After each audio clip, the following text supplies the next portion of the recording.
start shooting the shelf.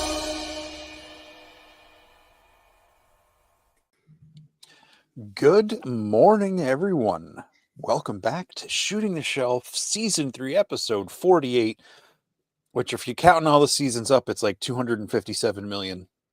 Wow. Show hasn't missed an episode yet. I might have, but the show has not. But your computer hasn't. Your computer has been here for every episode. Correct. Yeah. Correct. Well, I'm Jesse Arnold. With me is my good friend and co-host, not near a coast, Curtis Ackerman. How's it going, buddy? Doing excellent. Good. Are you almost done with your studio setup? I am. My light box is coming in tomorrow with mine and Darla's face on it. Yeah, after that, I think I'm pretty much ready to go. I'll be ready to give everybody a tour. I've already, created a couple customs in it, and it's going well. Ooh, nice. So, excellent. Yeah. Well, I can't wait for that to get done for you, so you have your whole setup all done and ready to rock.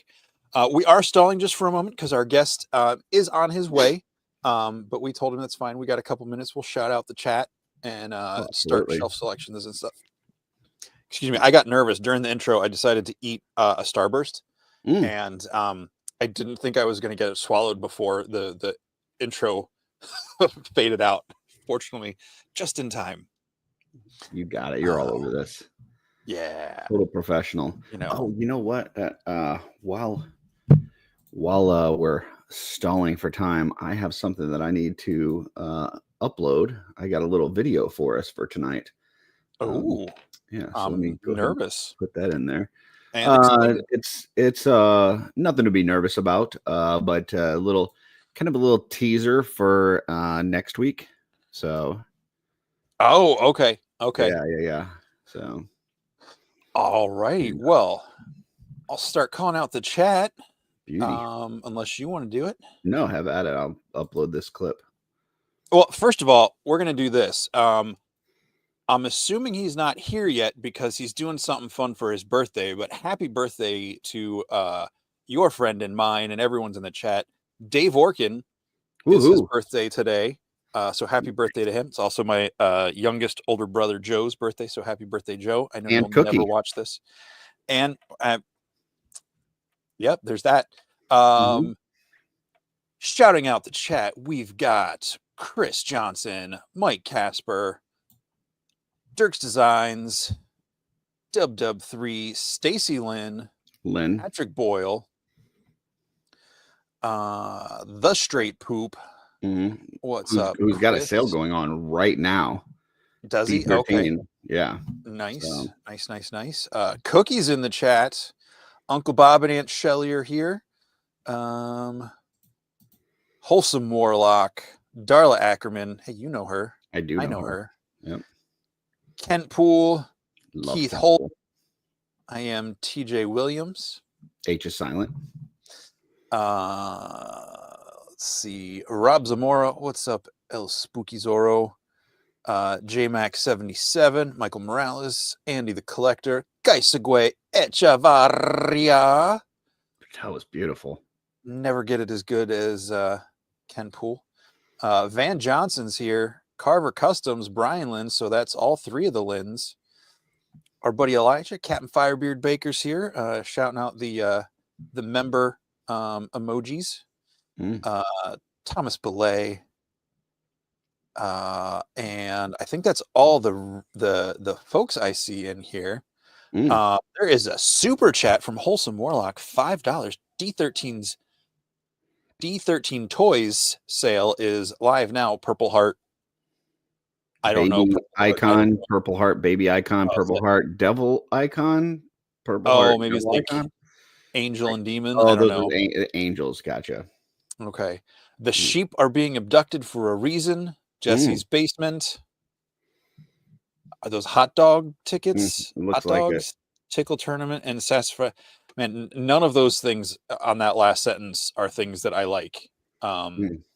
Looks like a lot of words got jumbled up and spit out together that don't normally go together. So, but thank you for that. Hey, Yeah. there he is. Everybody give a huge happy birthday to the Dave Orkin in the chat. Woo!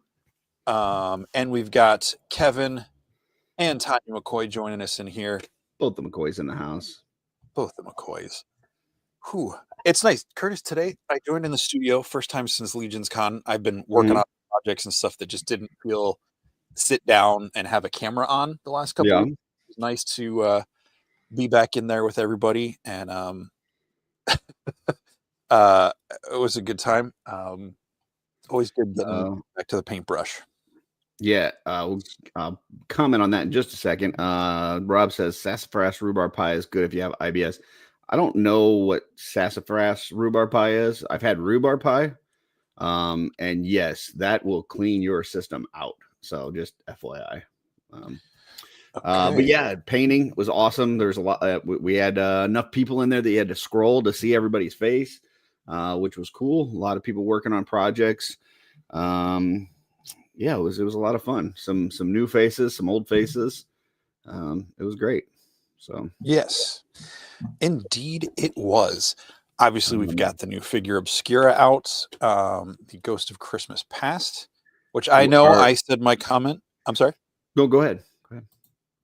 Oh, I thought you were going to say something. Nope. Which I know I said on, I think it was at the Saturday Live, hot take. I think that Christmas Carol's overrated. I stand by that. The figure is still freaking awesome, and it's a good story. I just think it's a little overrated, but it's a great story. Okay. Maybe I should rephrase that. I should probably rephrase that, because the church I went to growing up, every year at Christmas, we would do a big Christmas play, and a lot of times it felt like they like churchified the Scrooge story. So maybe it's just overplayed because of that. Maybe that's what it is, and I don't think it's actually over, because it's a very good story. Like. Yeah, I mean, it's at the heart of it, it's be better, just take the opportunity to look at yourself and make a change, like Michael Jackson does. So well, I will go ahead. I'm gonna go ahead and play this video real quick. I know normally we don't kind of talk about next week's until the end of the show, but I want to kind of get this video out here and kind of set up people for kind of what we're doing next week. So let's hit this. Shooting the Shelve. It's your guy Kent Poole Collects. We are outside of IKEA, Charlotte, North Carolina University area. Have you been shooting the Shelve all year? And nobody took the time to explain to you that we're not really shooting shelves with live ammunition. Well, your guy is here to help you replace those shelves. And I also have some other gift ideas for those toy collectors in your life. So stay tuned as your guy, Kent Poole Collects, special correspondent little gift giving season here on Shooting the Shelve. Curtis, Jesse, we're not shooting shelves anymore. We're here to replace the shelves. Let's go. There you go. So next week we have two special guests, which heck, we may as well just throw that up here real quick. We got two special guests. We've got Hedgehog Action. Jonathan is here. And we also have Kent Poole Collects will be with us. And what we're going to be doing is a little special episode of Shooting the Shelf. We're going to be kind of talking about little stocking stuffer ideas. So any of you folks that have some, last minute shopping to do, or kind of semi last minute shopping to do, you got that toy collector in your life, whether it's, your husband, your wife, your kid, whatever, friend, we're going to try to give you some ideas on the cheap. So the criteria, we went $25 or less. So Kent's going to have some ideas. Jonathan's going to have some ideas, myself and Jesse as well. And who knows, we may be even giving some of those things away. So tune in next week. We'll help, direct you on where to go, where to get those stocking stuffers. And, in the comments here, you got Straight Poop says D13 Toys. They make great stocking stuffers, and they're live right now over on the D13 page. Pull up another tab. Don't close this one. Pull up another one. or get your other device and do some of those angel and demon shopping. But yeah, next week, we're not going to be replacing the shelves. We're not going to be shooting the shelves, but we are going to be filling the shelves with toys. Come see us. So, yes. Well, hey, since we're talking about it, let's just bring it up real quick. D13's Holiday Angels. This is going to be the perfect time for George to pop on and see us talking about Chris's stuff. You can go into the shop now, get you some holiday themed. My internet's being really horrible. Hoodies, notebooks, pens. do you think that Chris at this point has like set a Guinness Book of World Records for most toys released before your first wave hits? You know I think so. Like, yeah, I don't know if that's something Guinness is tracking, but I would say so. Yeah, I mean he has more exclusives than what he has total figures in all of the unlocks in the Kickstarter. Yes. So yeah, and pretty impressive. For folks that I was going to go for one of these, but nope, the Silver's out of Hanukkah Angel stock. with the silver wings already out of stock, so you can't add those wings to your Ghost of Christmas Past. So we'll remove that. And speaking of Ghost of Christmas Past, she is still in stock and available on Store Horseman in the all-in, which is the only way to get the pin now. If you want the pin, the pin is sold out. Comes with a pack of cards, the mug, and the pin, and the figure, or the figure itself, mug, cards, and a couple other things. They're stuff that's still live and in stock, which is really cool, including, hey, Curtis, did you see they did a Monkey King mug? I ordered mine yesterday. Yep, I got it to go with Awesome. the collection. So I Very also cool. see it on that D13 page. They got shirts for $5. $5 D13 shirt. I mean, come on. Doesn't get better than that. Sure. It's pretty awesome. All right. Let's see. Talk about Kickstarter stock. Wave will be released in 2030, according to Dave Orkin. Oh, wow. Interesting. I mean, that'll be a chance to get a few more exclusives out. Cookie's already pre-selling his Kickstarter. Okay. We're just giving you a hard time, Chris. And back to the stocking stuffer, Chris, Van, and Jordan. We're talking about toys or gifts for friends. Keep your minds out of the gutter. The only other thing you should be putting in there other than a gift is maybe your foot, because it's a stock. You put your foot in a stocking to go out.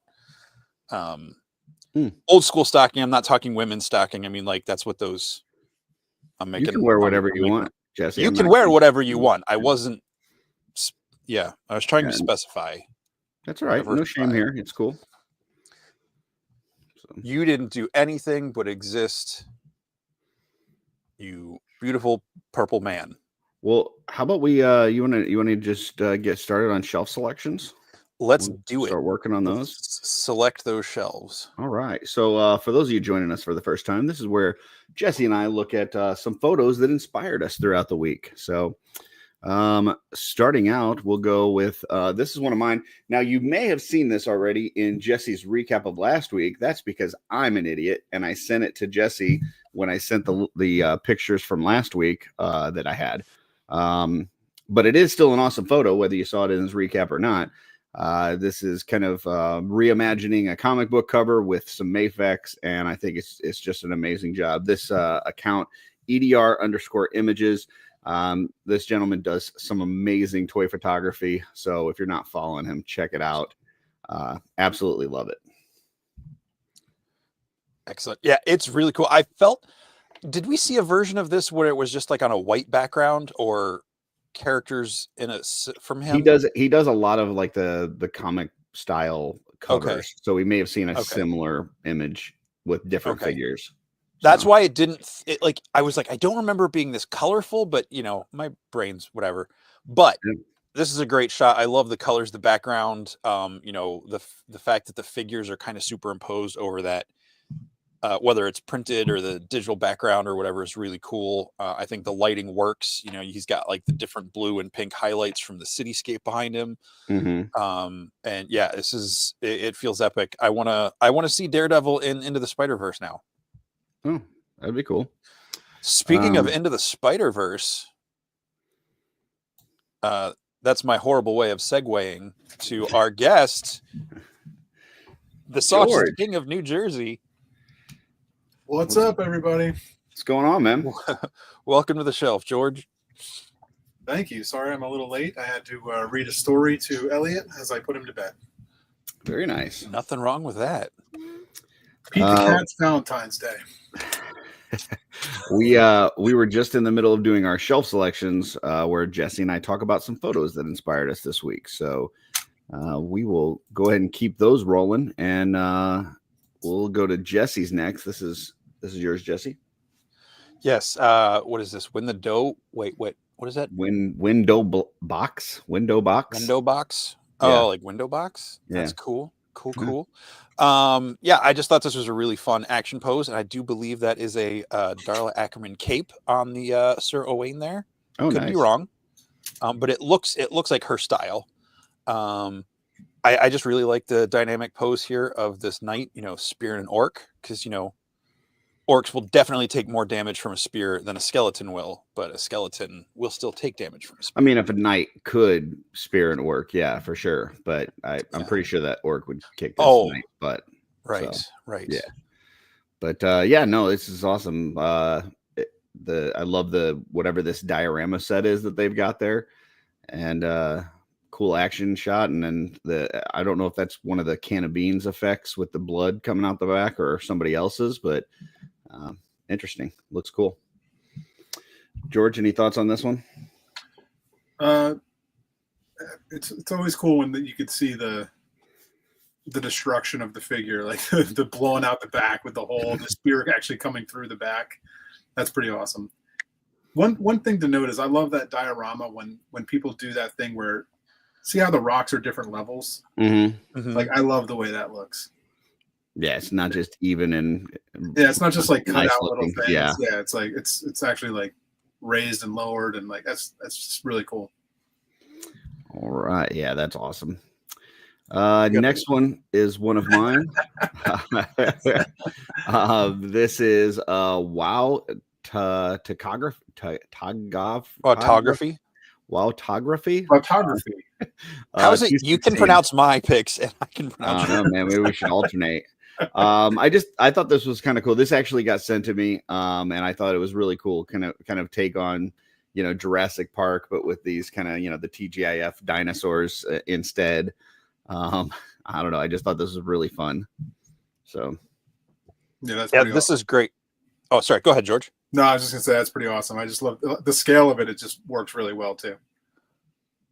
Yeah, this is not a line I had any interest in getting. I probably still won't, but this picture makes me almost want to go buy them. So well done, Wowtography. Yeah, that's just a lot of fun. Next one's Jesse's. I guess I was just up for the knights fighting things this week. It reminds me of the scene in Return of the King when Sam comes up the corridor, like, scaring off the orcs, the way the shadows are getting cast onto the wall. And how you can really tell the skeleton. And this is from our buddy Michael Gaspar. I don't know if he's still in the chat, but I just thought this was really cool. And that looks like one of the armory build knights fighting the skeleton. I'm not 100%. But yeah, I just thought the lighting was really cool and a fun shot. Yeah, I mean, I think similar to when the Skeleton Legion Builder 2 came out, we saw all this toy photography with it. I imagine we're going to see a lot of armory knights in toy photography for a while. It was just a super fun process, and they look great. And my favorite part here is the shadows on the wall of the figures. Yeah. That's just really cool. George? I mean, the shadow of that skeleton is what really makes the whole thing. The fact that you could see through and like see the spine coming out, like that's because from the top you can't really tell what's going on, but just that the shadow play is amazing. Yeah, that's beautiful. So this was actually from Facebook, right? From the Crypt. I don't think he has a public Instagram that I know of. Okay, could be wrong. Next one. This is the Toy Guy SWFL. Did this Cyclone figure. I know Joe Martinez had done one not too long ago and was very popular. This gentleman did one with kind of using some different parts and ended up going with more of the kind of new Eternia look, where he's got that like red face mask and used the Eternian guard head for it, and then used bare arms and legs. And I think it just came out really good. The colors are very striking, which is something that always made this character kind of unique in that toy line, and just really stand out. It's just those colors just like hit you right in the face. So yeah, good job with this. Yeah, it's always great when someone can take the, you know, like the primary three colors and just really make it pop, and work. And I love that, like, that more subtle blue face under the helmet still works with all those bright colors. This is a really cool custom. Yeah, George, I like the fins on the arms, the way they kind of form that. You know, he had that blade around him, like that, like that circle around him almost, and it kind of forms that shape. It's cool. Yeah, really great job. We do have a super chat out there. Jesse, Yep. if you can hit us with that. I was going to bring that up. Van Johnson, 499. Long live His Majesty King George Gaspar, Sausage King of New Jersey. Purple heart, hot dog. Purple heart, hot dog. Purple heart. Do you have to read all those? No. He always brings the taste of victory. Hit Double G Toys for some awesome toys. Thanks, man. I tried to do it to be funny, but I ran out of steam on that one. Cool. All right. Next one is one of Jesse's. So this is Parts May Vary, parts_may_vary on Instagram. I'm not sure which Wonder Woman this is. I think it's maybe a 112 or collective, maybe. I don't know. Whatever it is, it's a cool looking figure, but I just really like the kind of like warm up, stretch out action pose she's got going on there with the baddies tied up in the background, and the, you know, cool photos always tell a good story. Even if you don't know the whole situation, you can start filling in the gaps in your mind. And I think this one really, you know, really works. Like I said, I like that kind of casual, stretchy pose she's doing. Yeah, it definitely looks like, you know, I mean, that's clearly Gal's head on there. So this is definitely a movie version of this. And it has the butterfly joint. So it's probably some sort of import. But yeah, it looks cool. I love the pose for her. And then I just the blurred out guys tied up with the lasso in the background is really fun. So yeah, good job. George? I have I think there's a, what was the dude? Shazam. I have a Shazam with the same articulation. Looks like the similar thing. Maybe it was like a Bandai or something like that. It was one of those like Japanese figures. Okay. It looks like it's in that same style. But I love like the contrapposto fucking hips and like just the whole stance on that. Like I'm the guy that like none of my figures are posed. They're literally just like straight and they're just like sitting there on the shelf. Like I suck at posing figures. I'm not a toy photographer, so like anytime I see any of this stuff, it's really like impressive to me. Yeah, she definitely looks like she got a little sass in there in those hips right now. So. Yeah, that's cool. Next one is one of mine. Hey, there we go. In the chat right now. Carver Customs, Brian Lynn. He's had these Charbots out for a while, but he's been selling them unpainted. He's now starting to do some painted versions and selling them. And he was in the Legion's chat on Friday, kind of talking shit about his painting skills, but I think he's full of shit because these look phenomenal. I think that he's going to have no problem selling these pretty quickly because these paint jobs came out fantastic. So great job, Brian. Check out his Carver Customs on Instagram. He also has a Patreon that gets you early access to some of the stuff that he's selling, whether it's dios or other stuff. So check that out as well. I believe he still has some of his torches and lamps and stuff available too. Yeah. Real quick before I comment on this, Straight Poop with a $2 super chat. I want to taste the Double G toys too. I think he wants to taste the Gaspar sausage. I hope that's what he means. And Brian That's right. said he is mostly full of shit. So thank you. Jesse, thoughts on this? I think these are really great. I think Brian is a great painter. I've been holding off painting my Charbot until my Ox Crew figures come in, the Wave 1. Because I want to paint it to go with them. So I want to get a color scheme that matches some of their bits a little bit or something. But seeing these different things where you've got the blue and white, it feels, almost like kind of police or like a security drone, and the other one looks more like a service, like like maybe it would be helping the Ox crew with like their accessory kit of crates and whatnot. So yeah, I think this is really cool.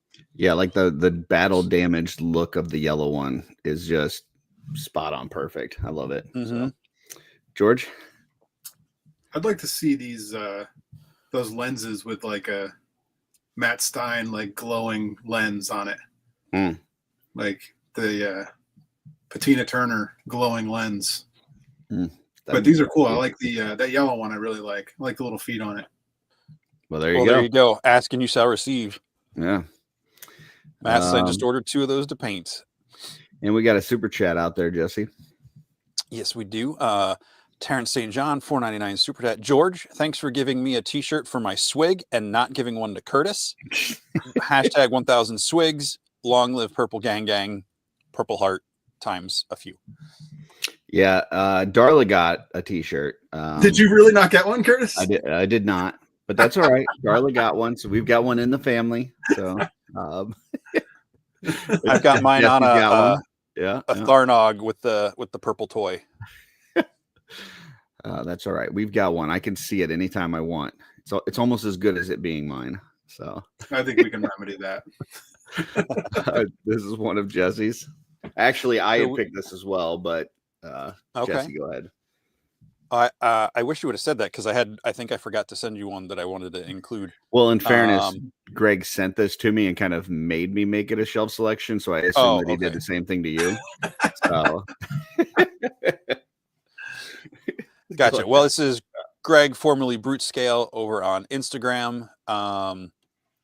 It's the red Magnus head from the Cosmic 2-pack at Legion's Con with some pop and swap Fury Orc and what do you call them? Aether bits.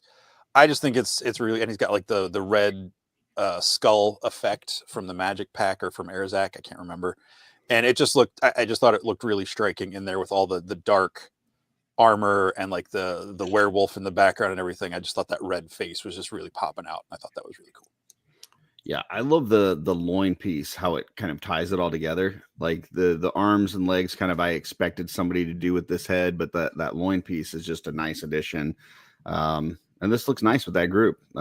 Greg has a great collection and always has these nice display setups, and this definitely looks awesome. So yeah. George? If you see a lot of figures jammed together on one shelf, it's going to be a Greg shot. That guy's got armies. Yeah. Yeah.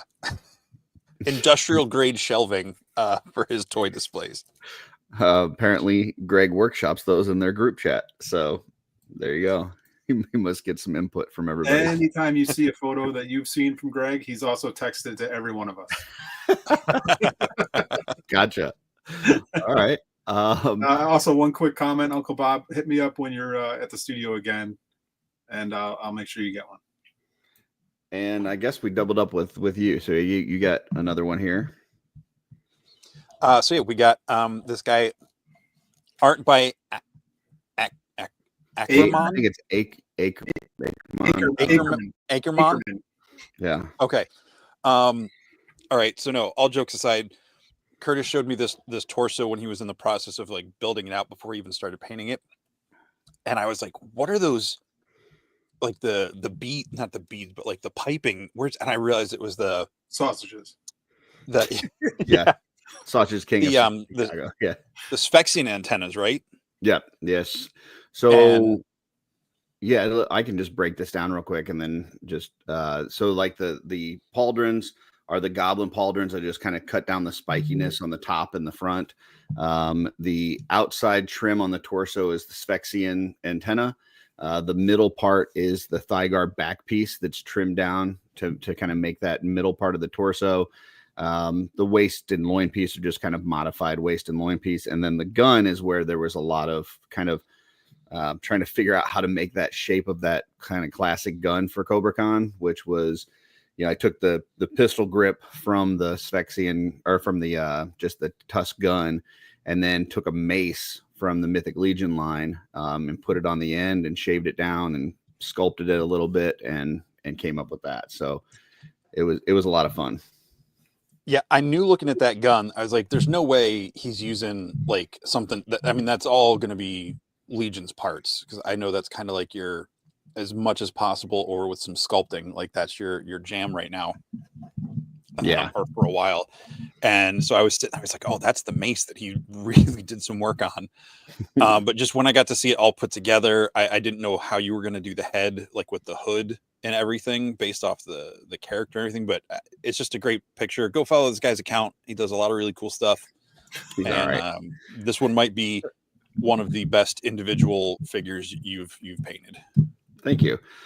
Yeah, so that head, just by the way, that is the one that's an unreleased head from Wolf King. So what happens a lot of times working with Len, he'll send me stuff that he hasn't actually put on the site yet and kind of go, hey, see if you can do anything with this, because he doesn't like releasing something that doesn't have a clear body to go with it.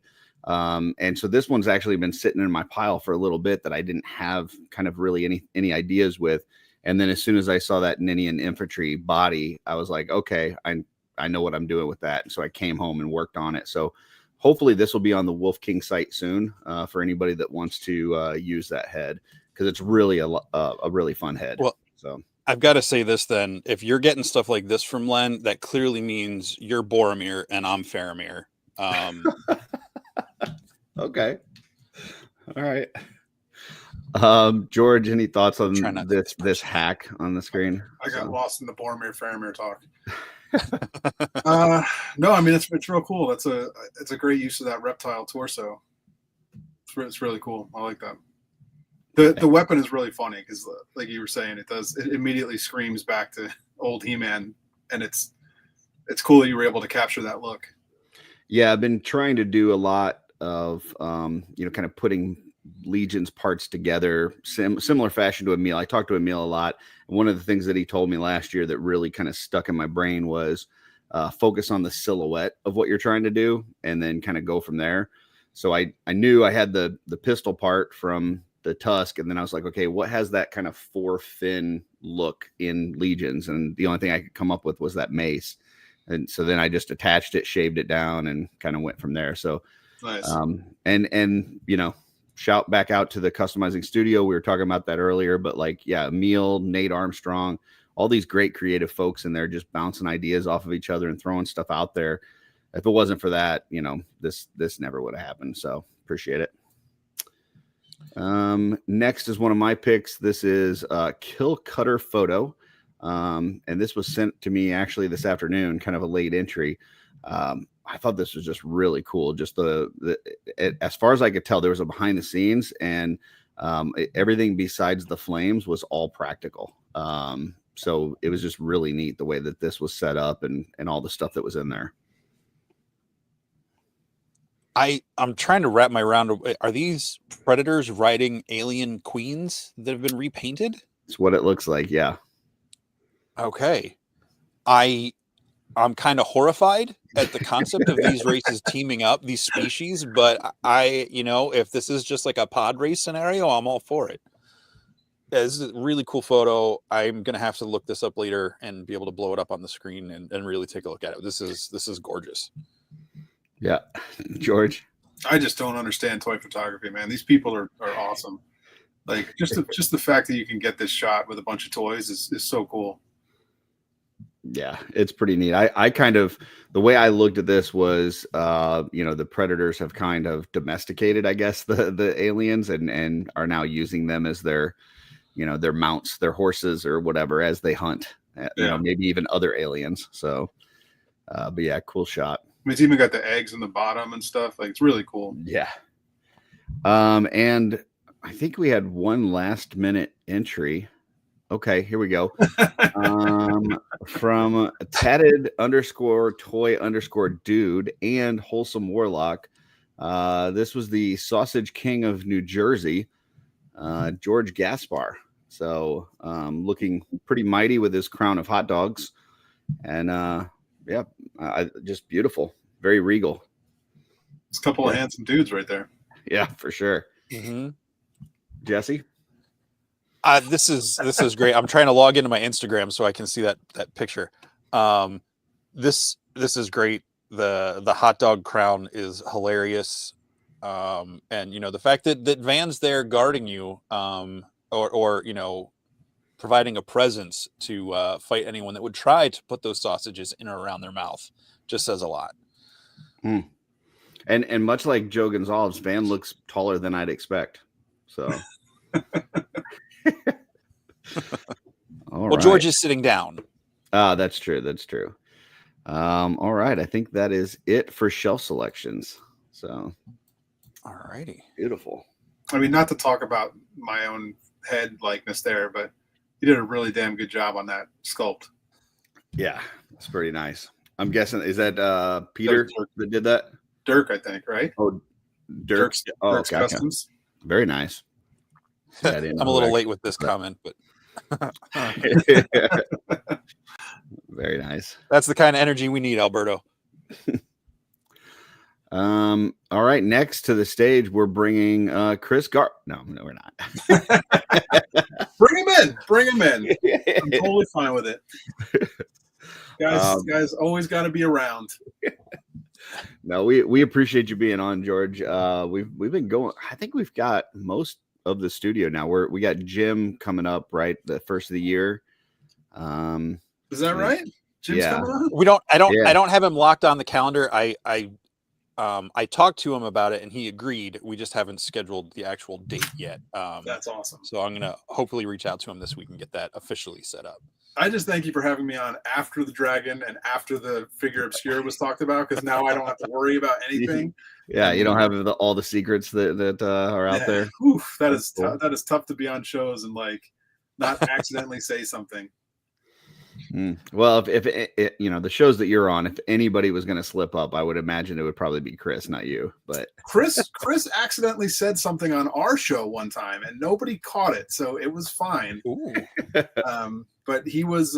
We were talking because we were in development of the Ninian at the time, and he talked about he called the thigh guard torso a reptile torso, and it had never been a reptile torso up until that point. Gotcha. And so he called it the reptile torso, and Diego and I just kind of like looked at each other and didn't say anything and just kept going. And no one in the chat caught it. No one really said anything. So it was just like, you know, Jordan yesterday said something. He said, if you end up saying 90% of the stuff that you say is nonsense and then 10% is truth, everybody will overlook the 10% truth. So maybe that's what it is. Like there's just so much nonsense coming out of Chris that they just, you know, it was totally overlooked. We were lucky. And we know you guys have different names for stuff like while you're working on it. And because so many people see those bodies as potential reptile, snake, lizard figures anyway, it just went completely. Because everybody's like, oh yeah, the reptile body. We know what he's talking about, you know. Yeah. They just don't know the names for these things. They're just That's awesome. Well, like there's like 3 different names for the. I've heard different names from Trevor and other people at the studio for the dragon, the Dragosaur on Big Bad Toy Store as to what his name is. I can't remember them now, but I've heard at least 2 or 3 different names. They're just like Steve or like Bob or something like that. Stavros one. Yeah. Well, Stavros is Steve. That's what what is it? It's like Greek or something like that. It's like Greek for Steve. So it is Steve the Dragon. Yeah. Well, and like Vasapolo still calls the Armory experience the configurator. Like I've seen him on all these shows, and he can't get it out of his brain. It was so. I mean, that was a year of development calling it configurator. So that's a tough one. I mean, that one that's tough to get out of your brain. Yeah. Well, I mean, you can keep that and just use that for whenever you do the cosmic stuff. It's the cosmic configurator. Oh, yeah, I like that. So, all right. So let me run an idea by you, George, and throw this out there. I sent it to Jeremy, but he left me on red for some reason. I don't know. He ignores me. This came up. I was on a lot of streams yesterday, and I think it was the Oz stream last night that somebody had mentioned. What if Four Horsemen did like an advent calendar, right? And every day you open it up and there's another part in it. and at the end you've got like a figure or a couple figures that you can put together a couple different ways, similar to the Armory experience, but in a advent calendar kind of format. What do you think about that idea? I think that sounds pretty cool. I don't know. I mean, logistically, what would you get? How many could you get a full figure in 25 pieces, right? How many? Oh yeah, for sure. Well, depending on like if you did like an upper arm with the elbow and counted that as one piece rather than two. Oh, I'd break it all the way down. Like I don't see. To me, in my opinion, the Armory should have been broken down even further and just chucked in buckets. Like you guys should have had to be digging for arms, digging for hands, digging for elbows, put it in like, the ankle joints. Yeah, yeah. Like I wanted way more work in that, but I was vetoed very quickly on that. But yeah, it was.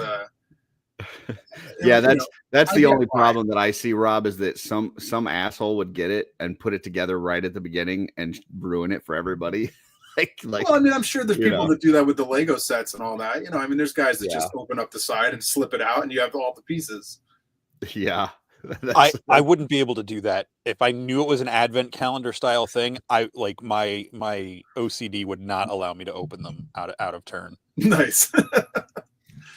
That's actually a pretty cool idea. I don't know. I mean, I'll bring it up in the studio and see what anybody thinks. But I like the idea of that. I love the advent calendar stuff, like all the different the Star Wars Lego, the city Lego, like there's Hot Wheel ones, I think, where you get different cars and stuff. Like there's a bunch of them now. Yeah. What's the one that you had out there that you did? Playmobil. Yeah. She had a Playmobil one nice. Yeah, oh, that's cool. That was a lot of fun. So awesome. So we just got through, we did the whole Legions Con. There was a lot of stuff going on. You guys revealed a whole bunch of stuff. Wow. What was your favorite thing out of everything that got revealed? I mean, this probably goes without saying, but probably just seeing the reaction to the dragon, like that, like seeing everybody in the room get to see that thing for the first time. And like, I mean, it got a standing ovation. It was pretty cool to see the reaction to that. Like, if you want to talk about like which figure I like the best or something like that, that's a different story. But I think out of all the reveals and stuff, just seeing that dragon reaction was the coolest. Like it made all those, like however long we've been working on that thing, like worth it. It's like just who knows when it's coming or what's going to happen with the whole thing, but just seeing that. Like standing behind it and looking out at everybody, like just looking at it was awesome.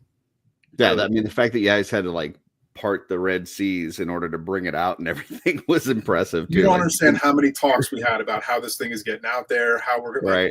How do we move it? How do we bring it was like what if we put it in the back of the room and just cover it? Like no, everyone's going to look at this giant case and wonder what it is. Like it was just back and forth about. They wouldn't have even paid attention to any of the other reveals. They'd just be looking at it the whole time. I mean, at some point it was going to be like Joe walking it down the aisle like a bride, like from the back of the room, like just like bringing it all the way out. Yeah, there was a lot of different talks about how that was going to get out there. And I think in the end it was the cleanest way to do it was what we did, but there was a lot of different ways to do it. In my mind, I apologize. I'm probably going to bring up a movie nobody has watched, Elizabethtown with Orlando Bloom and Kirsten Dunst. There's a whole scene where there's like this funeral reception at the end of the movie, and his cousin gets up and they play Freebird. And it gets crazy. Stuff gets on fire, and they have this giant eagle hanging over the stage, and the rope breaks, and this like flaming eagle like swings through the crowd in this kind of hotel ballroom type thing. And in my mind, I was just picturing that being like, it coming down the middle of the room and just that really is the best part of that film. Yeah, that would be amazing. Yeah. Just fly in the dragon. So when we have folks on from the studio, we can kind of typically try to figure out like what is your role, like what do you work on at the studios? Can you give us a little kind of day in the life of George? What does that look like? What is my role? I roll in late because I'm dealing with children. I barely do anything. We go to lunch for about an hour and a half. No, I'm just kidding. I'm a project manager is what the title says on the box. What that means day to day is kind of just like more of a shop manager, really, more of a studio manager, where I just kind of like help facilitate all the moving parts. stuff, requests from Jeremy for things that he needs shot. He'll text me. I'll put the right person on it. Mostly just joking around with Cookie. Yeah, that's just kind of help. When Eric needs something, he'll text me, or he'll right now he's been able to text. We got right to Dan. For a long time, I was doing all the digital printing, but I've kind of switched over to Dan with that to be able to do more of the internal shop stuff. So just kind of organizing people, kind of Gotcha. making sure everybody's got something to do. I also do a little bit of, project management for outside stuff. That's what I was brought in to do originally, was we were doing a lot of outside client work. And it was just too much for just CB to do by himself. So I was handling a lot of that outside stuff, and we've slowly whittled a lot of that away to be able to do more of our own stuff. But I still help a few outside clients, handle some, stuff with China for some outside clients as well. A little bit of everything in that regards. Anything to do with managing a project. Gotcha. So go ahead. No. Go ahead. I think mine might be a slight shift, so you go first. Well, I was just going to ask about something the Defenders of Eden, the Armies of Ashmore stuff that you guys helped work on the sculpts on that. Would that be one that you would assist with? Yeah, I mean, that one was more CB. He did a lot more of that, but I was, CB and I tend to share the emails, so we're both in it in case one of us needs to go out. The other one can jump in and help. It'll usually be CB will do a lot of the sculpting part of it, and then when it comes to handling the paint, since CB's working at home usually right now, I'll handle the stuff from the shop to make sure that the painter has the right details from the client, that kind of thing. Gotcha. I was going to ask about the pins, and maybe that can come later. I don't know. Oh yeah, no. We know you're kind of a go-to guy for getting the enamel pins made, and if you've said this before on shows, I apologize, I've missed it. How did that get started, and how did that become a thing you do? I don't remember how I started it. Probably back when I had October Toys with my now ex-wife. We had a company started, 2004, I think, something like that. And I was making pins for us then, and it would just be a friend would be like, oh, I want to make pins, and I would be like, oh, I have a place I use, and it kind of just went from there, where I was help a friend make a pin, and then somebody else saw it, they wanted a pin, and then it became one of those things where, because you could basically find anyone to make a pin online anywhere. It's not hard to make a pin. But most of the if you go to a middleman, kind of the job part that I'm doing, the middleman is they're doing it to make a living. And so you end up paying wholesale on a pin is $5 and you retail them for 10. They don't need to cost that much. It doesn't need to be that. They could be a lot better item for the people selling them at $10. You can make a lot more money on it than that. That's just standard wholesale pricing. So if you go to a middleman online, you're going to be $5 a pin, and I just know that I can get it cheaper. And I'm not trying to make a living making pins for people. I just want to make a really cool pin board in my office. So every time I make a pin for somebody, I get one. So that's my whole goal, is to just make as many pins for people as I can, so that they can get a cheap price to get them, and I can get a new pin for my pin board. That's awesome. So tell us a little bit about how you ended up at Four Horsemen Studios. Tell us a little about your journey. I mean, it goes all the way back to my first job in the toy industry, which was at McFarlane Toys. So I worked with those guys. It was probably end of 97. So maybe 98, 99, probably about 2 years on and off for them.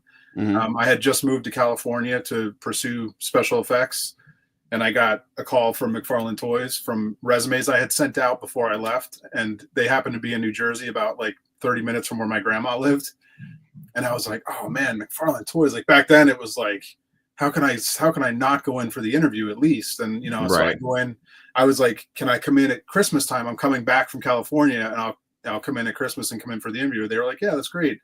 And I went in, and they were like, we'd love to have you here. You're, I was just like, oh man, I just moved to California. Like this sucks. And they were like, if you want to come seasonally, we need help leading up to Toy Fair. And that was like because that was their busy season. So what I decided to do was I kept my apartment in California, and I would work like 6 months in New Jersey and 6 months in California and just help with their busy season, and then go back to California and work in effects.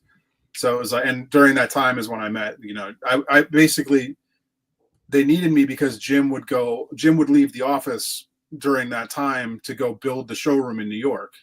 So he would be out of the studio almost all the time building the showroom. So I was kind of doing Jim's job in the studio, which was like molding, casting, fabrication, a little bit of that kind of stuff. And I really like learned everything I knew about it from the toy industry from those guys like Cornboy, Jim, and Eric. Like I used to sit with Eric, and he had a little TV in his office or in his little cubicle area, and we'd be up till like 2 a.m. watching Pokemon, and I'm just sitting there watching him sculpt and like watching him work. That's like, awesome. It was really cool. Like it was one of my best experiences was just like sitting there watching those guys work, because they were even back then already masters of all this stuff. Right. So then we had just after they left, when they decided to leave McFarlane, I was like, well, I'm not going back, because they were the reason I was having fun there. And I was like, so I just stayed in California and just stayed friends with them the whole time. And when they finally got to a point where they could, bring me in and have an actual job for me to do, because there were many years where they were like, come work for us. I was like, what am I going to do? They were like, I don't know. And I was like, I'm not moving there for that. Yeah. And it finally got to a point where it worked, where like we had just had, my wife and I had just had our first kid, and they were like, come out here. I was like, I want him born in California. Like, I don't want to come out before that. So like we stayed for him to be born in California, ended up staying about a year because it was some complications with him in the beginning. And they were totally cool with it. They had already brought me on full time, since it was mostly project managing back then. I was able to do that from California. So I was doing it remote, that whole part of it. And then still just doing my LA work as well, because it was like, I was able to do both at that point. And then got to the point where I was able to move back here and came basically full circle back to New Jersey, back to very close to where we were working at McFarlane. We're only 30 minutes or so from there, but it was nice because my family's originally from New York. Like we're all, my mom's about an hour 15 away. Same with my dad. My brother now, he moved back from San Francisco at the same time and moved back to Connecticut, so he's an hour 15 away. So we all kind of came back, and now my family's able to see my kids grow up, and they're able to have grandparents out here, and it ended up just working out really well. Like it was like perfect timing. Nice. So while you were out there in California and working on like effects and stuff, like any fun stories of projects and things that you did out there that you can share? I mean, some of my like one of the first like real shops I worked at was this place called Berman Studios, and the guy Tom Berman is like a legend in the industry. Like the guy was doing stuff forever, and like he's like, his family name is like Berman Industries. They're a big like suppliers of effects materials and things like that. But Tom brought me in to work on stuff, and we were doing the X-Files TV show the season after the movie happened. Yeah. So we worked on, like, I got to work on quote unquote puppeteering the puppet that melded from the movie to the TV show and like broke apart and became like the TV show version of the thing. So it was like, that was like one of my first like effects work jobs. And it was like, from there, it was like, I was just like, oh man, this is amazing. One of like, what's his name? What's the guy's name? He's super, super big. The guy is the dad in Malcolm in the Middle. What's the guy's name in real life? I know who you're talking. It's Walter White. Yeah, Walter White. What's his real name? Oh my gosh! I worked on his episode of X-Files, where he was on an episode of X-Files, and we worked on his makeup in that. Which Cranston, really cool. Bryan Cranston. That's it. Yeah. So it was 3 or 4 episodes. So one of my first jobs is working on X-Files. Like that was, to me, that was like a killer. Like that was awesome. I have a picture right around the time I started. Some of me with the alien, like I have a picture with it. Oh, cool. That's awesome. That's so cool. That's really cool. That's right around the time I got into watching X-Files, was like right before the movie came out, I think. Nice. Yeah, it was so it was fun. And then, from there I'm sure that there's a million stories. My brain is mush and doesn't remember things, but like if I look at pictures of times, I can remember all that stuff. But yeah, it's from there I got to go on to do like it was mostly like I was doing like little shops and little things and like not really doing anything. And that's kind of when I got more into toys. Like the effects industry is very you have to be a people person, and I'm not so much a people person. Like I'm not the guy that like calls up and be like, "Hey man, what's going on these days? Like how you been?" Like that kind of stuff. Like I'm just not that guy. So I was never very good at because the jobs are job to job. Like you work until that movie or that show is done, and then everybody goes. So it's freelance, and you gotta keep up with it. And I'm just not a schmoozer guy. I don't have that in me. I'm not that. Gotcha. I don't know how to do that. So it was very hard for me. So then that's when I went kind of back into toys out there, and I was working at a couple different, like I did like Soda Toys and like Playworks, I think it was called, and did a bunch of just, bunch of different like toy jobs and things like that. And then kind of stayed more in toys for a long time. So most of like a lot of my career out there, after I left effects, went into toys, started my own toy company, which was October Toys. And then at one point during October Toys, I got a call from a guy I had worked with years prior in effects and was like, "Hey, I remember you do like little intricate things and like little stuff in wax." He's like, "We need something for a costume we're working on. Can you come in for an interview?" And it was for Thor.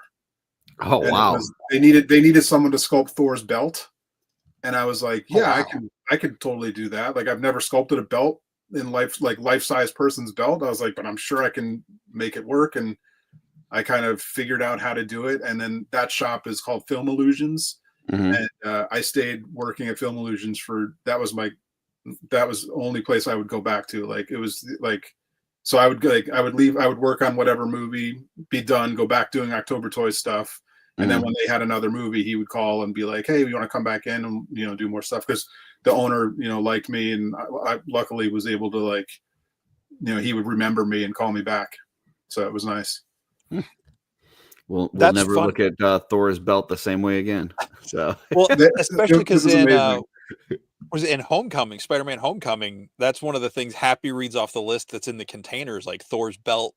Like you don't see it, but he reads off the different things, and one of them is Thor's belt. So that's cool. That's pretty funny. I actually never put that together. Yeah,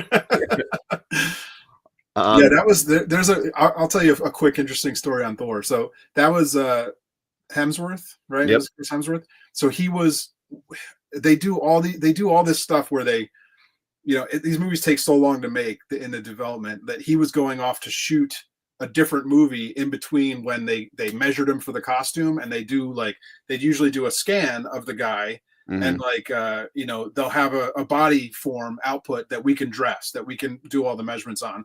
So he came in, we got all his measurements. They told him, don't get bigger. We will make you big. Like we will put the muscles on the suit. So don't because that happens all the time, is most of the time, no one looks the way they look underneath. Like it's always muscle suits. There's always like a skin tight suit with sculpted muscles that are on it underneath the suit to make you look like a superhero.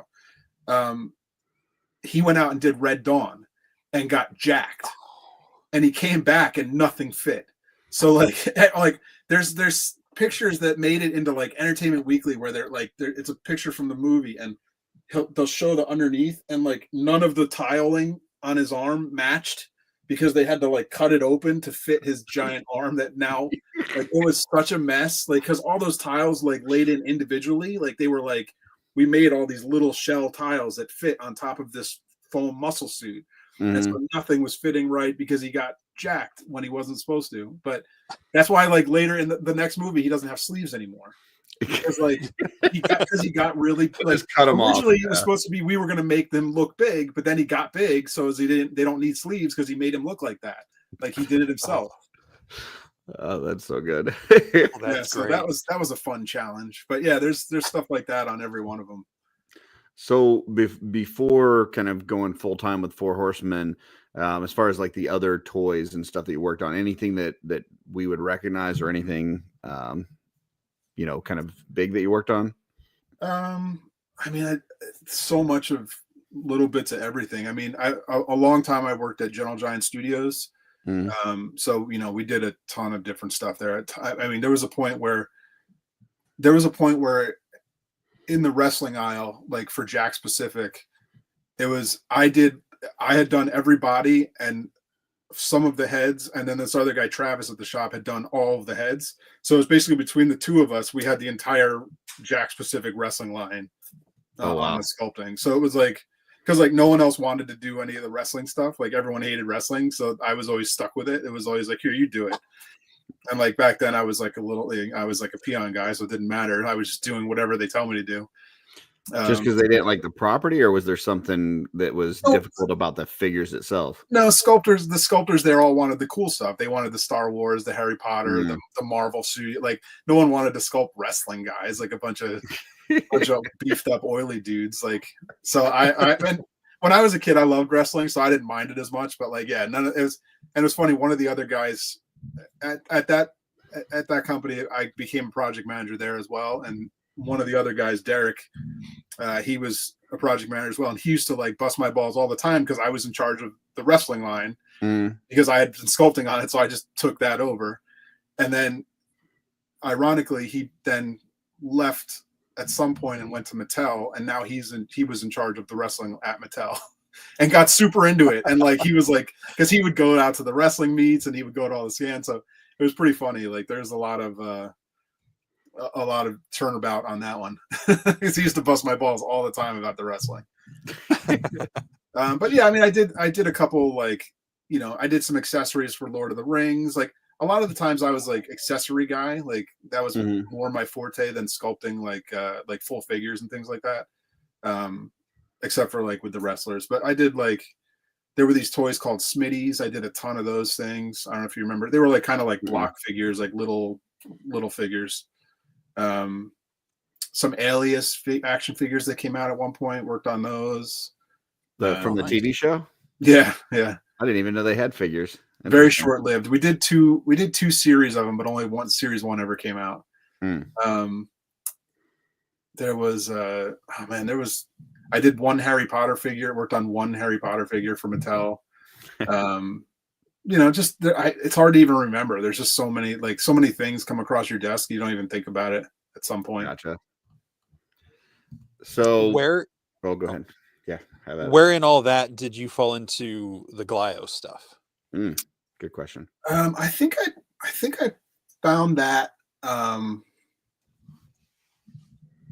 I'm trying to remember where I first saw it. It may have even been at a San Diego Comic-Con. They may have been out there for a convention at a booth, because he used to come out and do that. But I think with the Glio stuff, I got really into it when I had my ex-wife and I had a podcast called Toy Break. It wasn't really, it was kind of, I guess it was a podcast. It was more of a show. It was a weekly show called Toy Break. And we used to like promote the Glio stuff all the time, because I think I've like bought a couple and really liked them. So we used to just talk about them all the time. And from there became friends with Matt and like really like hit it off. And then, you know, just once I don't know if you've talked to Matt yet at all, but if you ever talk to Matt, you just, you just become like enamored with the guy, because he's just amazing. Like he could just look into your soul and like see you. There's something special about him. So it was like, I think it was through Toy Break where we kind of really developed a relationship and kind of helped like promote it and things like that. Very cool. Yours was the first one I got back a couple months ago. I've been meaning to check it out since the 22 Legions Con. I just didn't get time to go over and look at it. And so I finally got it, and I have like a handful of them now. So be careful. Yeah. Yeah. The handful grows quickly. Yeah. Yes. Yeah. So while you were out there in California, you know, it sounds like you already kind of mentioned San Diego Comic-Con. I know you've talked a little bit about Designer Con.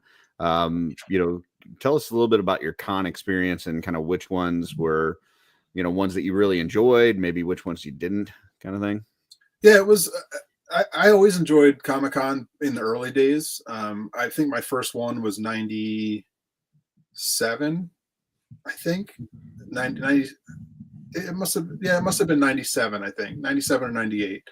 And it was a different type of thing back then. Like they would hand you just like a little piece of paper, clip that is your badge. You could just walk up on a Saturday and walk in and you hit up you sign in, you get your little thing, you write your own name on it, you hit up the free table, and then you go inside of the convention. And it was just like, it was a very different con back then. And then like it slowly just got like crazier and crazier and bigger, and like it became harder to go. And at that point, by the time it started to become crazy, I already had a booth there. So like I kind of got in early enough where you were able to kind of get a booth. And like now it's like next to impossible. There's like a waiting list. It's like super hard. But like I think my first booth was 2005. So it was still kind of early enough, and they were kind of into the designer toys, because that was when I was doing October Toys and we were doing designer toys. It was the same year that like the Dunnies came out. It was that early designer toy stuff for US stuff. And there was kind of like a designer toy section in the corner. And like, Funko was there, but it was like, Star Wars bobbleheads and a couple little things like that. Or it was their own line where they had like their own characters and things like that. It wasn't like the Funko today. Right. But it was like they were like the big guy at the end of the booth. Like they had two booths. It was like, it was like, oh, they got two booths. Yeah. So it was, it was a different kind of show back then. But, I have very fond memories of going to San Diego Comic-Con for a lot of years and vending at it as a vendor for, I think, 2005 to 2015 or so, probably 10 years, maybe 10 or 11 years there as a vendor. Oh, wow. So yeah, it was a lot better to go when you had a booth because there was a place to get out of the crowd. And like our section was always near like the Warner Brothers booth that had like this giant tower. So it was cool because we'd always get to see like celebrities walking in and stuff. And you can always watch that from our booth. Like we're like, with a nice zoom on your camera, you can get good shots of everybody. And like, so it was a fun time back then. But there's nothing like Designer Con for me. Like that'll always be like, as far as like designer toys and independent toy lines and things like that, like Designer Con is really like the best show. Like they have in New York here, there's more of an art kind of creativity to that show. Is that what it is for you? It's every booth is an artist. Like even if they're like, even if they're big, they're still like, it's still like an art. It's all art behind it. There's an artist behind it. And even if it's like a company like Medicom who are in from Japan and they're making these like that doesn't seem like they're more mass markety kind of feeling. They'll bring in the artists that designed everything. The artists are there signing, and like, so even like it's funny because like the Four Horsemen, they should fit on paper. Four Horsemen's booth at Designer Con should fit perfectly, but I think that they're too. Like they look like real toys. Like they look like something you would buy at Target. So I think people just don't understand that we're like, like if Eric was standing there with them, I don't think people would understand that Eric is the guy that sculpted it. Like they would just think we're like guys selling toys that look like they're from Target. So it's very weird because they're almost too real to be at Designer Con, even though it's like the perfect fit because it's an independent toy line made by independent artists at a little studio, in New Jersey, making it themselves. It's like this, it should be like the perfect fit, but it just somehow like almost doesn't work there. But we still do all right. Well, I don't imagine that it's too common that the owner for most companies is also like the main sculptor. Like that. That's well, probably that's what at Designer Con it is. Like everybody at the booth is the guy making the thing. Like that's what's cool about Designer Con. Like every booth you go to, there'll be prints there, like there'll be gig posters, like there's a whole section for flat stock stuff, there's a whole section for like independent guys making their own resins, there's a whole like all you guys at Legions Con would fit perfectly at designer con as far as like making all of this like independent stuff. Mhm. It's just a weirdly different world that's just slightly on the outside of it. And like I've never seen anything like Legion's Con before. Like when I came out here and saw the Four Horsemen and what they do at shows, it's completely different than anything I've ever witnessed at any convention ever. Like it's like the Legion's collectors, the Legion's guys on, like everybody in this line that are fans of it. There's so much more, and it's such a weird experience. It's so hard to like.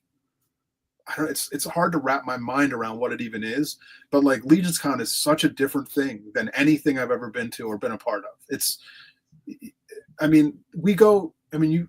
You saw us, we go from open to close with no one stopping, like, and like going, like getting back in line and doing it again and like coming through the line again. And like some guys will beat through 3 times in a day. It's like to come back and it's like, I've never seen anything like it before in my life. It's so special and it's so amazing. And like the community involved in the Four Horsemen world is like the greatest I've ever seen.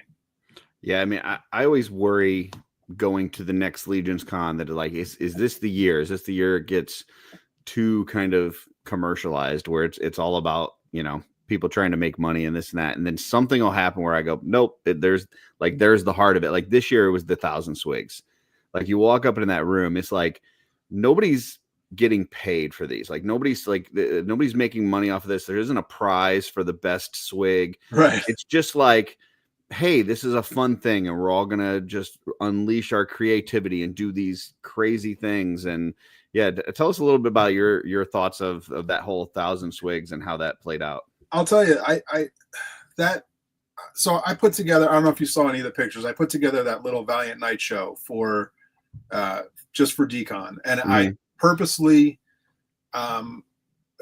kept it like I think I had 12 people maybe or something like that. It was very small, and I purposely picked only artists that were at Decon, like they're Decon people, because I wanted to mix the two worlds of like I could have easily gotten anybody in that room at Legion's Con to participate and make an amazing custom night, and there would have been, you know, however many vendors there would have been that many amazing custom nights. I could have had a giant show. And I was like, no, I want to mix these two worlds and do this thing. But then I went up, it was like, you know, the weekend before, and I go up and I see the swig room, and I'm just like, damn it, like this is better. Like this is what it's all about, because there's like, how many were in there? 200 and something? 264, I think, or something like that. Yeah. And it was just like, you walk in and you're just like, your head's just like to see that many all together like that was just like the coolest thing I've ever seen. Like I've been to a lot of custom shows in my time around the art toys stuff. Probably the Vader project would be the one that had like the most, like there was maybe 100 plus probably Vader helmets, like full-size Vader helmets customized. And like that's in this big warehouse. They're all on pedestals and it's art and it's like, you know, a big thing. And like, but to see 200 plus of something is just like, and like next year, how many, like it's going to double, right? I mean, everybody's going to bring all those back, and then plus everyone's going to do another one. And like mine will finally be done by next year, and I'll put mine in that show. But like, yeah, like it was amazing. Like it was the coolest thing to see. Like, and everybody's was like, everything's so different. Like everything's just so, but awesome, but cool. Like, I don't know. It was, yeah, was like really I mean, you had a DJ swig, and you had a crocheted one, and you had, you know, a Frankenstein swig. Like, you know, like it wasn't just, you know, somebody painted the hood a different color and, you know, and that would be fine too. Like some people just had like, they just bought one down at the store and, you know, brought it upstairs and took it out of the box and put it on there. That's fine too.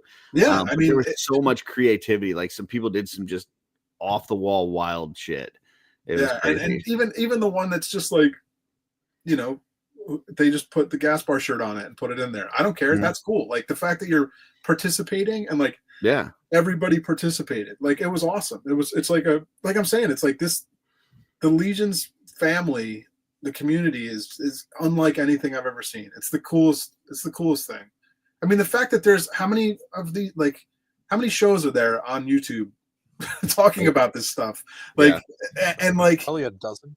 Yeah, I mean, Curtis, you've been on at every least one of them. 15 because I did 15 shows in 1 week, so at least that.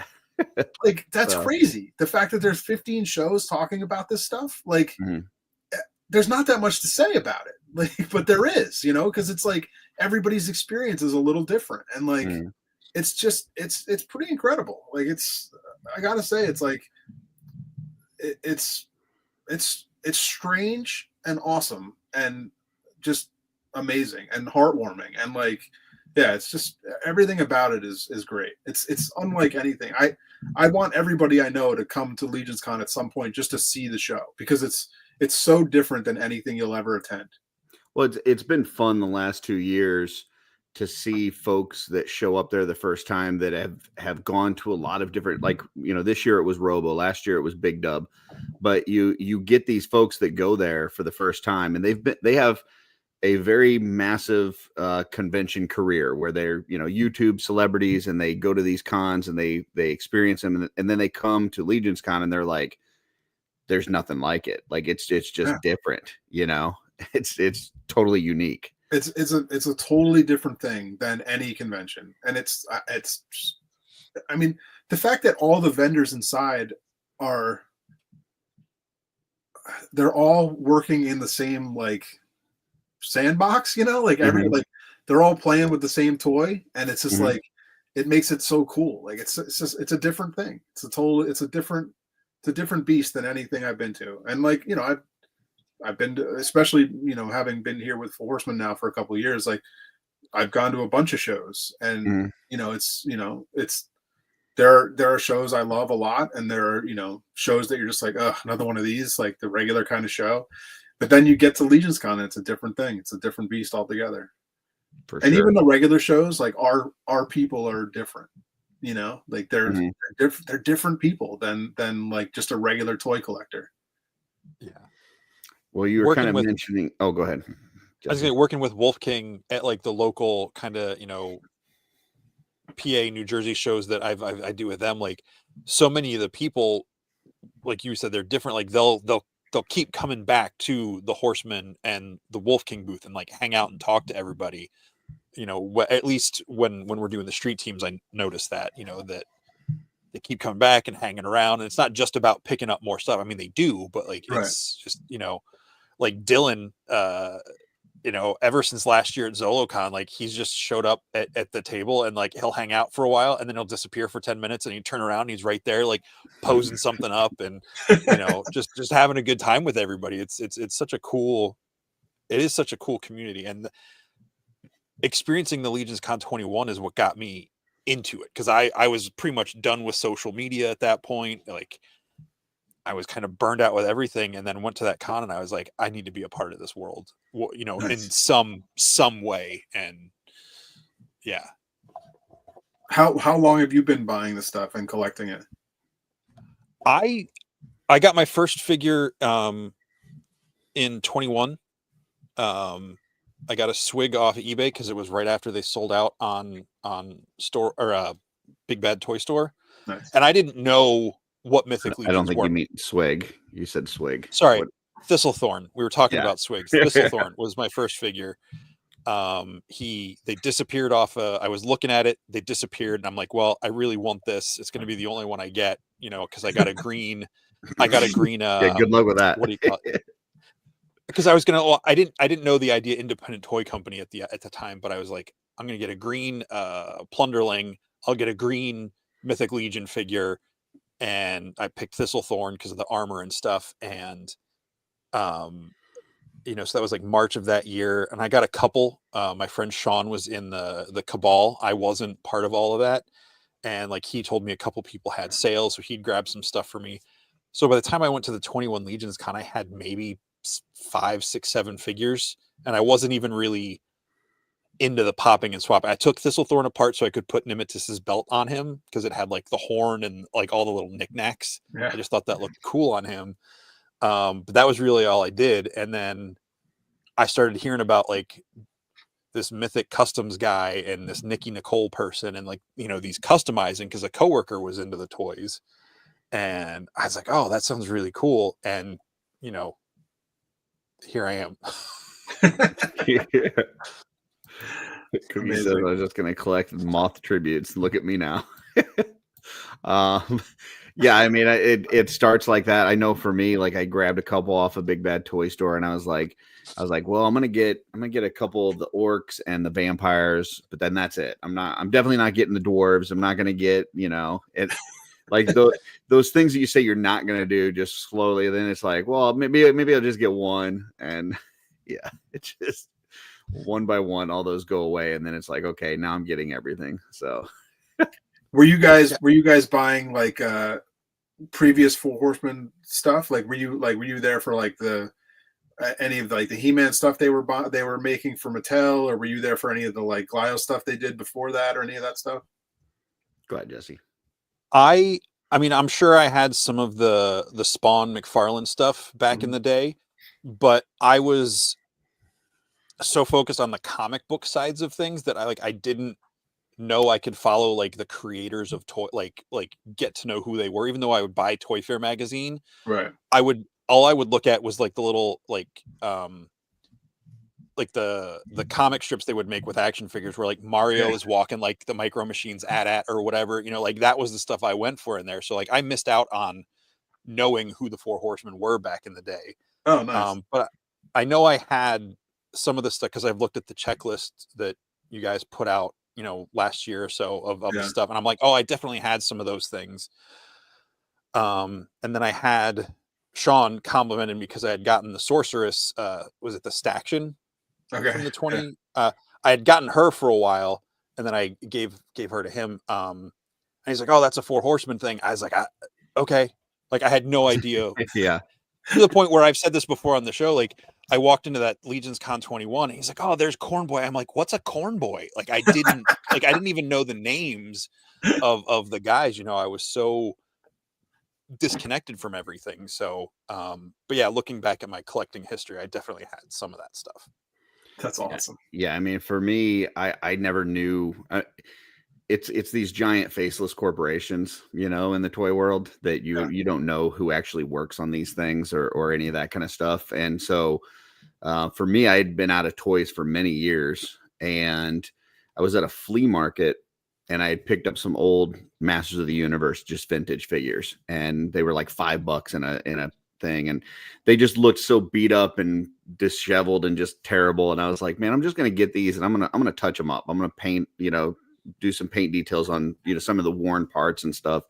So I was doing that, and then I kept going back to that same flea market, and then I saw a Stratos that was a classics version of Stratos, and I was like, what is this? Like it's taller, it's bigger, like it's way cooler. And that's when I found out about the classics line, and I started collecting that. And one of the people at the flea market said, hey, you should go on to Facebook. There's all these groups on there where you can, if there's something that you like, you can get in these groups, and you can sometimes find figures for good deals. There's different podcasts you can listen to and stuff. And that's how I ended up getting into Stephen and Jeremy's Podcasters of the Universe. So I was listening to that for quite a while before I knew they were doing My Wife Was Going to Kill Me, but I never watched or listened to that show, mostly because on their Podcast of the Universe, they would say, hey, don't watch that other show. It's not for everybody. So I was like, okay, I just won't watch it. But that worked. Right. Yeah. They kept me away. But then one time when they were going through and talking about the Masters of the Universe stuff, they were reviewing some Mythic Legions. They were talking about the Motu tributes, and specifically the one was the Dorina and then the Lord Dragul. And they were showing them off, and I saw that Lord Dragul, and I was like, oh my goodness, like that thing is just fabulous. Like it's so cool. And I was messaging Steven afterwards and just told him how cool I thought that figure was and stuff. And he's like, hey, send me your address. I'm like, what? He's like, send me your address. I'm going to send you one of these. I got an extra. I was like, okay. I was like, that's very generous. And he sent that thing to me, and I got that thing in my hand, and it was like game over, man. Like, but even at that point, I had no idea about Four Horsemen and stuff. I just knew I liked cool toys. I collected the classics line. I liked these. And that's when I kind of kind of found out. In fact, funny little story with that, because Steven then told me to join the Cabal, and I joined the Cabal, and he's like, hey, message this Walter guy. And so I messaged Walter and asked him to, let me into the Cabal and stuff. And I told him, hey, I've been, collecting the classics line and been, just started collecting these. I love what you guys are doing and stuff. And I got a response from him. Hey, yeah, we're just trying to make cool toys and stuff. As if he was a four horseman. Like he was one of the horsemen. And so for the longest time, I thought Walter was one of the four horsemen. So yeah, there you go. But I'll say this, I thought Mythic Legions, because that Advent of Decay was like what I kept seeing, all the figures that were in stock were part of that wave. I thought that was like a subset of the sideshow Court of the Dead stuff, just because the names. Yeah. It just sounded like dark and grim, and it just like the style. Like I didn't pay enough attention to what they were. I just thought, because I'm looking on my phone or whatever, Yeah. I thought they were associated with that for the longest time. That's awesome. God, it's amazing to see where like everybody's coming in from, and like how they get into this world, and just to see. Exactly, Chris. Exactly. He is the fourth horseman. I mean, that's just the way it is. Yeah, just to see what happens when people start like pulling these figures apart, and it somehow like makes people want to paint them, and makes them like people that have never even painted a figure will all of a sudden be like, I'm going to paint this figure. Like, and it's such a strange thing to happen. Like there's, you could paint any figure from a store that you wanted, like what's to stop anyone from doing it? But there's something special about this line that just like brings that out in people. And it's a really special thing that they've created and cultivated for these 10 plus years now, that are just like, I'm coming in way, way late, into the game to be a part of the team. But like what they've done to get to this point is really incredible.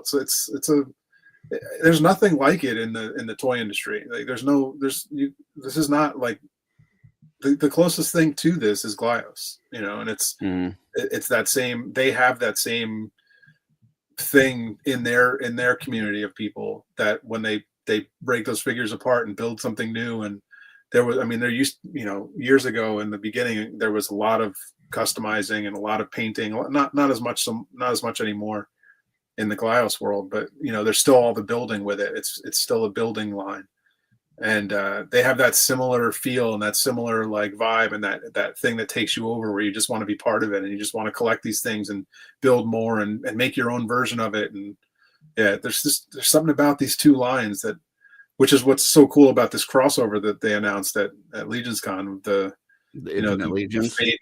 Faden figure coming in, and it's just like it's like the perfect figure to like do that. It's very cool. I'm very excited for that. Yeah, that's really neat. I'm excited to see where that goes, like what things get brought in to be part of that line. It'll be fun. Yeah, me too. And it's cool that the whole Infinite Legions being like a subline of an independent toy company making alternate versions of other independent toy company, at least starting off. Right. Re-envisioning, theirs in their style, but still feeling like that character. Like I'm excited to see, like Curtis said, where that goes.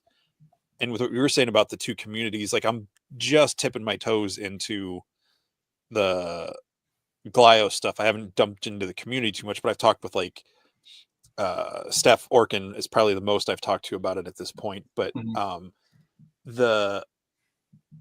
I know Cornboy says that, you guys try not to suck. And I think that's a huge thing, is just the fact that you guys present yourself to, you say you're not a people person, and enough for the movie studio stuff that you were doing. But like, you're always there. And yeah, there's the joke that George hates fun, and, but like, you're always there with us at the shows that you get to, and, you're interacting. I remember when I asked to take a picture with you at PowerCon 2 years ago, you were like, with me? And I was like, yeah. And I was like, you're part of the studio, and it's that, and the quality of the figures for the Legions and the Horsemen stuff. Like, I've customized some Marvel Legends and some Star Wars figures, but nothing takes the paint and the process of customizing like like the Mythic Legions figure for me. Yeah. There's just something about the texture, the way you guys do the plastic and all the details Eric sculpts into it that just makes that paint look more than, oh, you just dipped this Sue Storm in white paint and made a Emma Frost White Queen out of it. It's which is one of the first customs I did, and it That's awesome. he used a sock to make her cape. I think it's interesting, like coming from the top down, the encouragement for people to create and customize with these things. Like I never would have imagined getting into any toy line and going online and seeing people like change them. Like you buy it and then you're going to change it into something else. Like it kind of blew my mind. And so, yeah, like getting in the Cabal and seeing all these people painting and doing all this stuff. And then I'm like, okay, well, I think I'd got a Cavern Dwarf off of Big Bad Toy Store, and it's a Legion builder, so it had less paint apps and stuff. And I was like, well, what if I just like painted this like little trim area here on the torso, and I made so the rest of it's the kind of that copperish look, and I just painted this part black, and so I painted like the trims black, and then I was like, oh, that's really cool, I like that. And I'm like, okay, well, what if I put some silver on these like rivets, and it's like boom, it's like brand new figure, like it's totally different. And that's all it takes sometimes, is like a little bit of something, and it makes it unique in your own. And and then you post it, and then like people are like, oh, I really like that, good job. And it's like, holy shit, like this is awesome. Like this is really cool. And it's amazing to see that. I mean, there's such a variety of people even working on stuff. There's guys who won't even paint, and they're just putting things together with parts that exist, and then still creating something crazy and cool. And then there's guys, like that snake one you did earlier, where it's just like actually like putting, cutting stuff apart and using epoxy putty and putting it back together and like making it completely new. And or like Von Burke, who's like almost creating like his own character world inside, like using the base figure. And it's just like he's created like an entire world inside the world. Like it's pretty cool. Like there's so much variety and different ways to collect it, that like, because I'm not a customizer of action figures. Like I even back when I used to do custom shows for like designer toys and stuff, I always dreaded it, because like I'm not a painter. Like I'm not like, I can put paint on things and it could look okay sometimes, but I'm not like these guys. I'm not a painter who can make pull off a sweet ass paint job on a figure. That's just not me. I don't have that skill. And so just to see what all these people can come up with in this community is just amazing. Yeah, I mean, we've said it a million times here, but like whether it's popping and swapping, painting, posing, photography, whatever, it's all just forms of playing with these toys and having fun. Yeah. And like whatever that form looks like for you, like however you're going to get the fun out of these toys, like that's cool. And that's it. We're in a community where that's encouraged no matter what. And like you said, like, yeah, you see Joe Suter and some of the like pop and swaps that he does. And like, he puts these things together, and he doesn't touch at all any of it with paint. And he just like puts these things, different parts from different figures. And you're like, holy cow, like that's ridiculously awesome. Like, how did I not think of that? Yeah. And the funny thing is, my whole collection would just be take it out, stand it up, put it on the shelf in a straight pose, well, arms down. I wanted to say something about that, because like even those shots, when I see people that have like an army or just a whole group of stuff just in a line, like the inspiration can still come from that. Like, seeing Greg's stuff. I mean, Greg does, those crazy displays, but sometimes when I see certain people like put figures, like the way they have them arranged, like gives ideas and stuff. So like every different way you do it, and sometimes people just want to say, like, how do you have them on your shelf? And they're like, oh, that's the same thing I do, but you just gave me an idea to put these characters together or whatever. It's a lot of fun. One of my favorite photos this year was Joe Gonzalez just had like his 12 relic guards, because you got to have 12 because that's what's in the bio. And he's got his 12 relic guards, 6 on each side, and in the middle he had like the gold pieces from the armory. Like those are the relics that they're guarding. And it's very simple. It's like a very simple setup display, but it was like, oh wow, like it tells a story, and I like that. Like it's cool. Like this is the relic they're guarding. So yeah, That's funny. And I like that he had to have 12 because that's what it says. Right. Yeah. You know. Damn you, Jeremy. Some people are easily manipulated by Gerard. Aren't we all? I'm getting 5 shadow centaurs because I wanted to have a herd of them to stampede. And you need 5 to be a herd? I guess so. I don't know. That I have to have an uneven number if there's not like a named character. Oh yes, he also had the Gothotropolis owl. I forgot he had to flex that. So sorry. Chat. Oh, you're fine. Go ahead. $4.99 from Matt Stein. Mythics helped me discover skill I never knew I had. Plus getting to see George more. So it's a win-win. Miss everyone. Same, man. Speaking of George, there was a question I want to bring up real quick. It feels like a good place to interject. Rob Zamora, George, I'm going to see Aaron tomorrow. You got any stories about him I could bring up that he would get a kick out of? Oh, I don't know. I just got to hang out with Aaron at DCon like last weekend or whatever it was. So I don't know. I can't think of anything off the top of my head. All right. Well, then we got this one from Andy the Collector. Is there something you haven't worked on that you'd like to?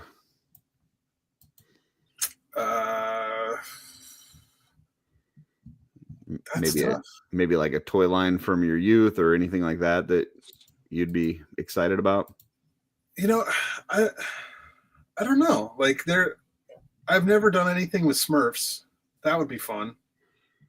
I don't think I've ever had any single bit of involvement in a Smurf thing in my life. We got an answer from Straight Poop, D13 Toys. Oh gosh. So. Look, aren't you like the co-founder of that? I did some 3D printing for D13 Toys, so I don't think I think that's fair. I've already worked for them. I don't remember getting paid for it though, so we'll have to see. We'll have to talk about that. No, I don't know. Like it's tough to say because I have worked on, like, even if I didn't sculpt for something, like I have worked on a bunch of different properties of things that I've loved throughout the years. So it's tough to come up with something like that. I mean, the popular answer around these parts is always Battle Beast. So, you know, everybody here is like, the 4 Horsemen could get their hands on Battle Beast. We think that would be spectacular.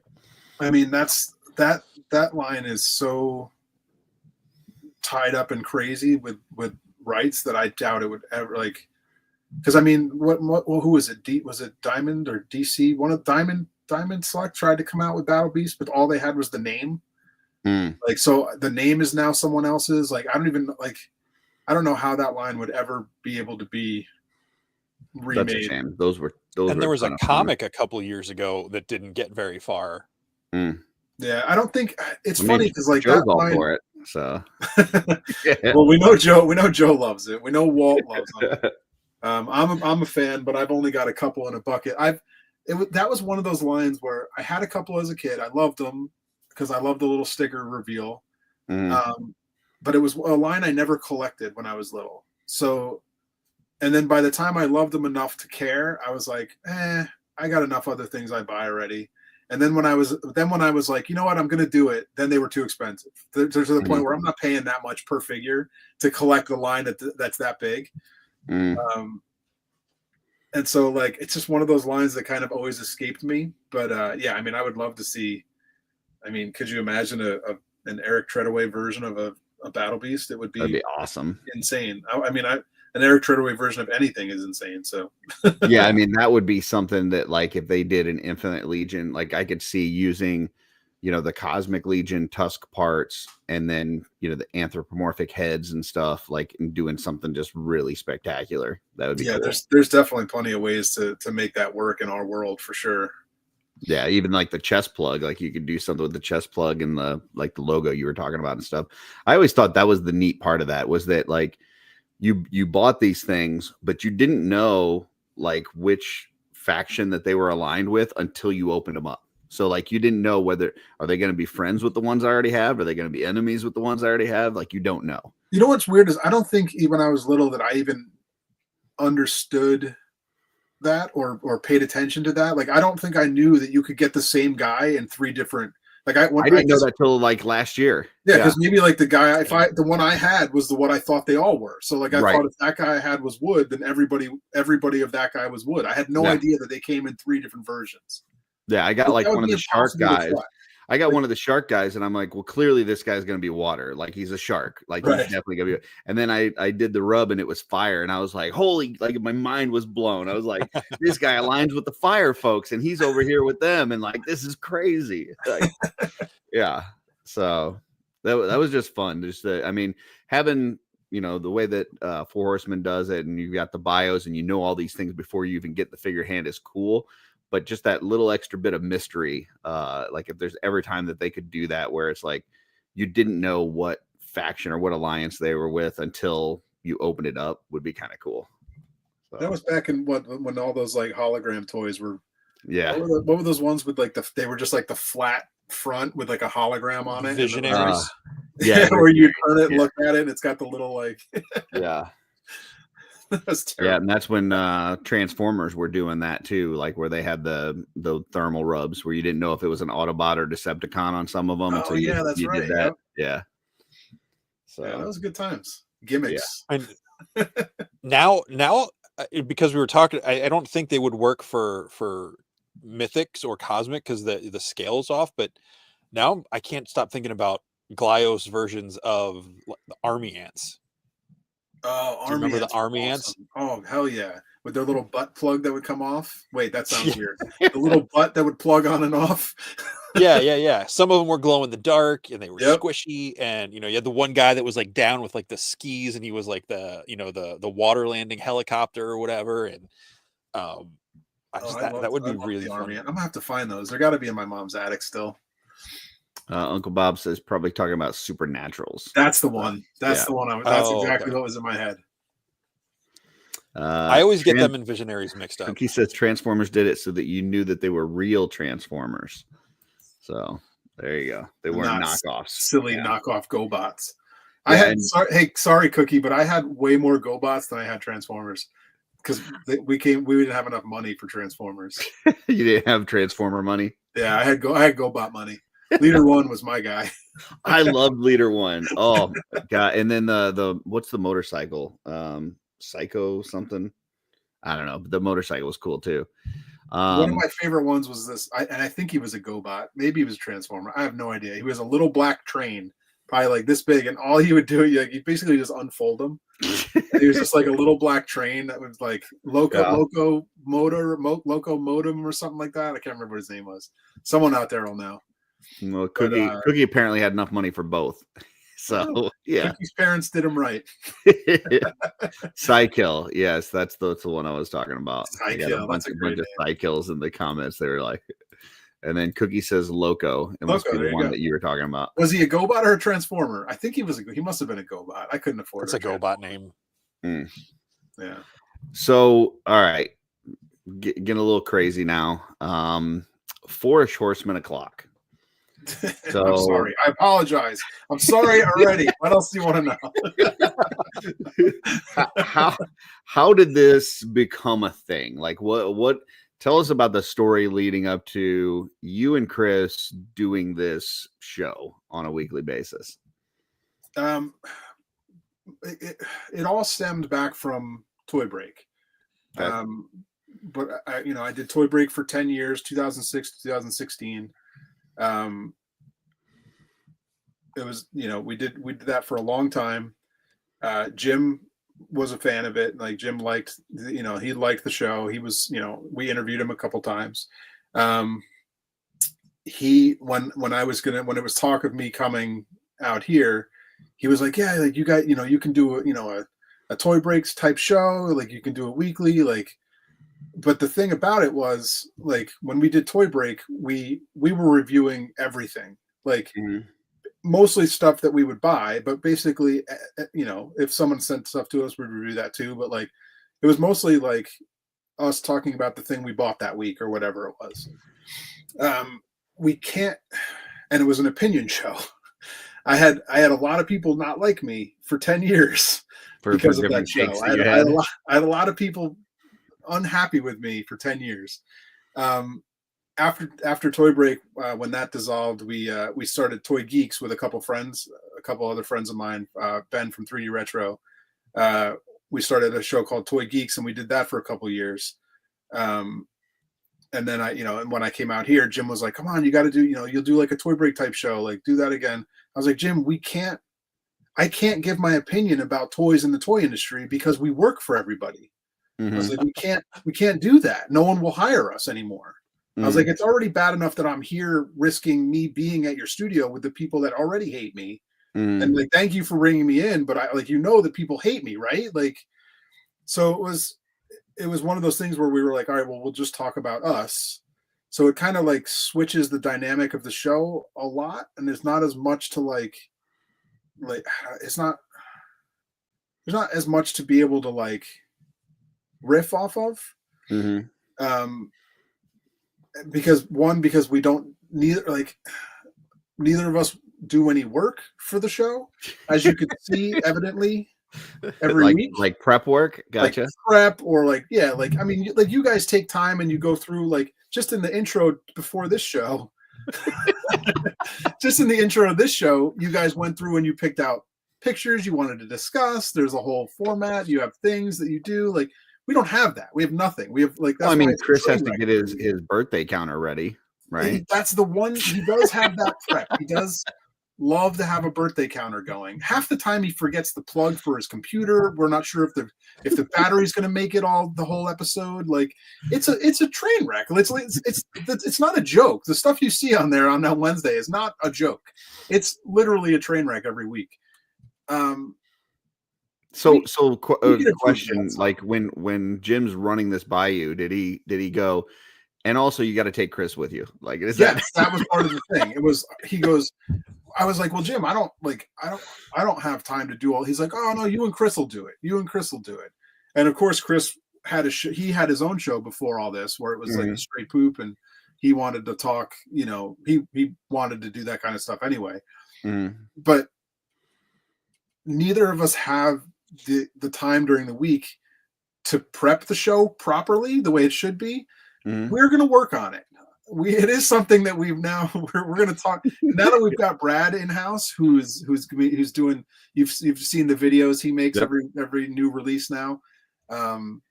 He did the Dragon documentary. He put that together. Brad has been discussing with us some ideas for content that we could create. I mean, we shot so much while we were in China. And when was that? Like May? Months ago, yeah. And we haven't shown you any of it. Like, we've seen a little bit. Like you guys had the video where you kind of explained things, and then you had to do another video where you re-explained it on how the parts work. And was that the killed video? The one that yes. Yeah. I don't even remember what other than the sticky parts of that episode, the way you guys explained so much of the breakdown and like how the processes worked, I thought that was really cool. It's a shame that, whatever, I don't remember even what happened, but I don't either. The other part, I'm sure Curtis can tell us blow by blow. I just know there's nothing that's ever going to make everybody happy. Like, you could, it doesn't matter. So I think there were some people that took some, especially when I talk, upset about certain things, but you guys talked about how the process is made and how the injection is done, and which parts are more soft and which parts are more solid, and it was a very educational show about the manufacturing process. I really enjoyed it. So, and like how certain things, they can only go so thin, or they can only go so thick for like the joint pieces and the different types of plastic, which I know Curtis is, this is a sensitive spot for Curtis, but that helped explain the whole Silverhawk vac metal thing, like how the joints, like that type of plastic wouldn't adhere to that finish wouldn't adhere to the type of joint. And just, I don't know what it all means, but it was interesting to hear. It was the most technical jargon of something I was interested in, that I understood that I wasn't directly involved with, if that makes sense. Well, and it's interesting because a lot of the time the show is just very nonsensical. Like, there's just a lot of silliness going on. And then it's like one day there's just like, here's how the manufacturing process is done. It's like all of a sudden it's like, we're going to just throw all this knowledge at you. Like, how did the same two idiots that make the stupidest comments every week for 4 months straight, and then all of a sudden we have one episode where we know what we're talking about? The funny thing is, Chris and I do have a lot of knowledge of the toy industry from both of our times in the a long time. We just don't know how to sit together and talk about things. Well, I appreciate the fact that you think that you guys are going to start becoming more professional and be prepared, and that Brad's going to help lead you there. What I think is going to happen is that you're going to end up pulling Brad into the silliness, because I kind of saw it with Diego. Like, Diego seemed very professional when he first started appearing on Forest Horseman Clock, and then more and more got pulled into the shenanigans. So I would love to think that Brad's going to, help professionalize the show, but I think you're just going to corrupt him like everybody else. I mean, you're probably right. You're probably right. But at least the show will look a little better when we do it. That's true. It'll be very professional looking. Yeah. Well, I for one, I love the goofiness of the show, because like I'm usually listening to it. I don't get to like watch, but I'm listening at work, because it's the last couple hours I'm at work and I'm stretching canvases or whatever I'm doing, and it's just I'm standing there and I'll be like just cracking up, and any of the coworkers are walking by like, what is wrong with it? Because I got my headphones in, so they can't hear anything, and I'm just back here, like. What is it you do for work? I work at a picture frame shop, and my 90%, 95% of what I do is stretch canvases for commercial customers. Nice. So like all of Nate's canvas prints that were at Legion's Con, I stretch all those. Oh, cool. Oh, that's through the shop. So yeah. Right. Chris said that it's already begun. Brad's getting too comfortable. So so there you go. Well, we'll get him over to the dark side. I'm not going to ask you. I'm not asking for any like dirty details or anything with this question, so bear with me while I'm better at typing than I am talking. All right, type it out and then I'll read it. Because you have such a varied history through the toy industry, and you're connected to so many people, and you said you can't really give your opinions on other stuff anymore, especially now being directly. I still give opinions. I'm just not supposed to. Like, is it? And is that hard? Is it hard to pull, like, not that I'm asking you to say like, oh, well, X and YZ studio or fact company does this and I think it's horrible. Like, not that kind of thing, but like, is it hard to like not say that stuff? Or have you been able to like, well, I don't know if that's making any sense. Yeah, no, I understand what you're saying. Everybody still talks their opinion. We can still say what we want around the shop. I just don't put it on a video and put it out there every week like I was doing. Like, it was, we were giving our opinion, because most of the time with Toy Break for that 10 years, the thing we're talking about, we paid money for. There were a few times where people would send something in. As you do a show, you get bigger, you've been doing it for a few years, people start to send in something. Oh, can you cover this for me? And we would always tell them, like, look, we're going to tell people what we actually think about it. Because like that was one of the things that we did. It was like I would tell you honestly, like, if this was, in my opinion, good or bad, and from my experience, like, it doesn't mean the thing is, if just because I don't like something doesn't mean it sucks. It just means I don't like it, and people never understood that. Like, they were like, my opinion, it's not the be all end all opinion of all toys. If I hate the thing, like, it doesn't matter. It's just my opinion of the thing. Right. But yeah, like, some people would get very upset, but no, we don't. I just don't say that stuff on a show. Like, sure, I could still have my opinions about the things I hate or the things I love, and just keep them to myself. Or we shoot the shit around the shop all the time, and talk whatever we talk about things. But yeah, just don't record it. Right. Just be careful if Jordan and Van are around. Clip. So somehow you'll be dancing to whatever it was you said. Usually that's the best part about them. Yeah. So we're rounding up to about the 2-hour mark, which is usually when we start to, try to wrap it up. If unless there's more to talk about. But one of the things that I definitely wanted to talk to you about before we go, there was a lot of reveals at Legion's Con, and you know, obviously everybody's talking about the dragon, and there's the huge wave that's out there right now. But one thing that was really interesting to myself and Jesse is the D&D part of it. Because you know, we're running a campaign currently on a show called Legion's Quest. We actually have a live show tomorrow night for our 11th episode, and it should be a banger because we're just walking up upon a graveyard full of skeletons coming at us. So Nice. it'll be interesting. Outside of the town we've been traveling to get to for the past 6 months. Right. So can you tell us, like, did you have, as far as project management and things like that, have you played a part of how this has come together, or can you give us any insight of kind of the backstory of how this came to be? I mean, it's something it's kind of a no-brainer for Mythic Legions to do this, and it's something that's been talked about at the shop for probably long before I was there. Like everybody was already talking about like wanting this to happen, and it just became a thing where it was like, look, people are going to do this whether or not we do it. Like people, like you said, like you have a game that's, are you using the characters? Like, are you filing it after that? So when we started, Jesse reached out to Jeremy to kind of ask, like, what can we do and what can't we do? And we kind of got like, we could set it in that world, but not use the characters. Don't use it. Don't do anything that is going to, kind of shed a bad light on any of the, property or whatever. So, Right. so it's in that world, but I don't think we've actually mentioned.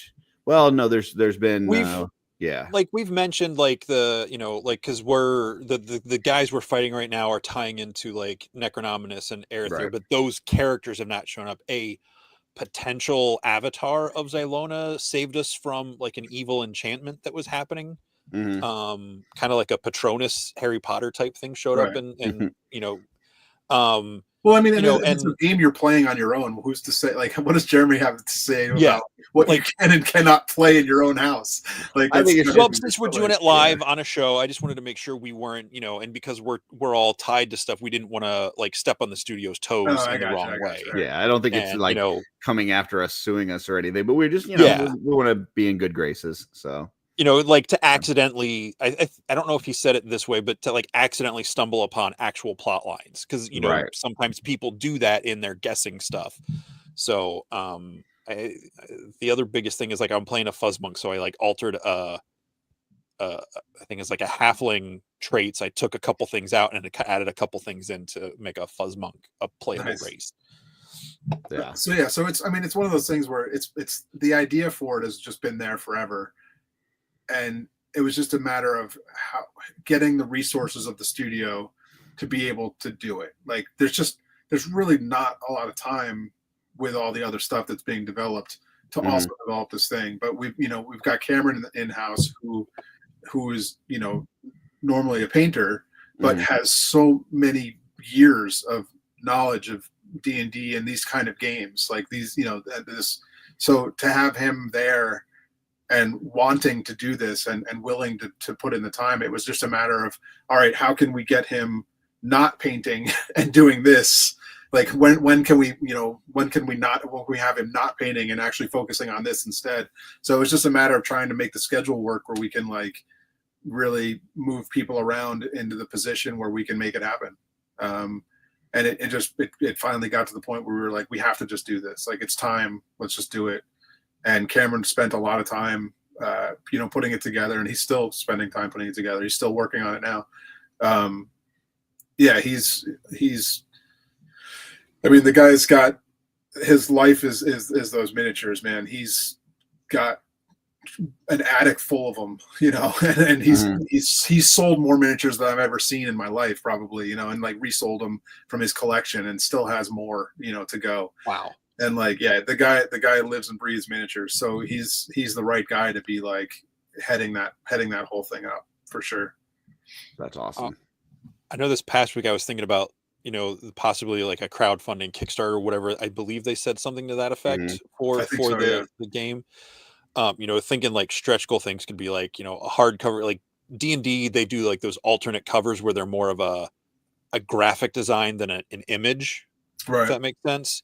Yeah. Like not that Nate has tons of free time to do extra stuff, but like I was just trying to imagine what a Four Horsemen version of that would, would it be like the skull in the middle with like the design around it and like a DM with screen all of the and Legion's Quest guys on the front, right? Like too hard, Curtis, too hard. Pull back a little. Okay, gotcha. I guess if you pay the right amount for that, like maybe there's an alternate slip cover made for you or something. Gotcha. I don't have that Lee J money. Sorry. Yeah, I'm just excited to play it. Whatever it looks like, it's definitely something. I actually got to talk to my local game shop. I was like, hey, it's going to be a while before this comes out, but when it does, can I run some demos in here? And they're like, yeah, absolutely. So like, Nice. Hopefully, whenever that comes out, I'll get to and hopefully introduce more people to Legions, that way as well. It's funny for me, like I have never really. I've played a couple times in high school. I had a friend that was. This guy Anthony was into all that stuff, into role-playing games, and we played a few times. But I was never I've never went on these giant campaigns, like you said, for months or anything like that. I've never actually put in that much time into these games. But I do collect miniatures and I do collect dice. So for me, I'm all stoked on all the dice we're going to be making. That's exciting for me. The game. It's fine. I'll put it on my shelf, just because it's it's going to be awesome. But for me, I can't wait to get all the accoutrement that come with it. Yeah, if there's Four Horsemen dice with faction colors with D20s with an Arethyr symbol or a Xylona symbol is the D20. Yeah, I'm gonna have to. There has to be cool stuff like that, right? I mean, that's just part of all that stuff. I don't know what we're doing yet, but there's got to be stuff like that. I haven't invested in it. We did have a $5 super chat from The Straight Poop. PSA, don't forget D13 toy sale live right now. George sucks. So there you go. The fact that he paid $5 just to have you say that, I should have read it. There you go. Hey, how about it, man? Oh no, I'm not reading it now. No, okay. He doesn't get a double dip. If he wants to pay again, I'll read it. Yeah, pay again. We'll have George read it. Yeah, if he wants to. It's actually language warning $6 to have me read it. I'm gonna swear my favorite dice. I haven't gotten them yet because I think they're a little overpriced for a pair of D20s. Or it's a D20. On the 1, it says "fuck me." On the 20, it says "fuck you," and I want that so bad, but it's $30. I'm like, I'm not paying $30 for one die. That's awesome. I would pay that. I can't. No, the shelf above this one has all my D20s on it. So there's a whole. I got a giant one like this. I got some of the smaller ones. I love the D20 stuff. That's awesome. So you don't play, but you collect the dice. I love the dice for some reason. Oh yeah, I've got multiple dice bags on the floor back there. I used to keep them at work, but they're I had too many. So I have a couple dice bags stock full. I don't know why. I've always liked dice. Even when I was little, I had even when they were just regular 6-sided. I had a bunch of them. Well, what's interesting is the last time that we had somebody on from the Four Horsemen was during the Frankenstein's creature drop. It was the same weekend. Oh, nice. And now we've got you on, and we've got the Ghost of Christmas Past. I guess we should mention that, right? That people can go. Yeah, I mean it's available still now. So we did. Last time we talked to Diego, we were kind of talking about what his part of that whole process is, and he talked about that weekend he had, they had already had some singles and doubles already prepped up. They had he was printing labels that weekend to be prepared for Monday morning and stuff. So we want to get into kind of your role with this, but first, I believe there's a super chat. Yeah, it's not $6, so it's up to you if you want to acquiesce to this, George. I did say it was $6, didn't I? I did. You did. He might have typed that before you said that, though. That's true. There's a delay. All right, let's read it. To be read by George. Chris is my favorite colleague ever, and D13 Toys is an amazing company to work with. Chris is my hero, my Captain America. Was that believable? Did I sell it? Yeah, that's definitely getting clipped by PGG.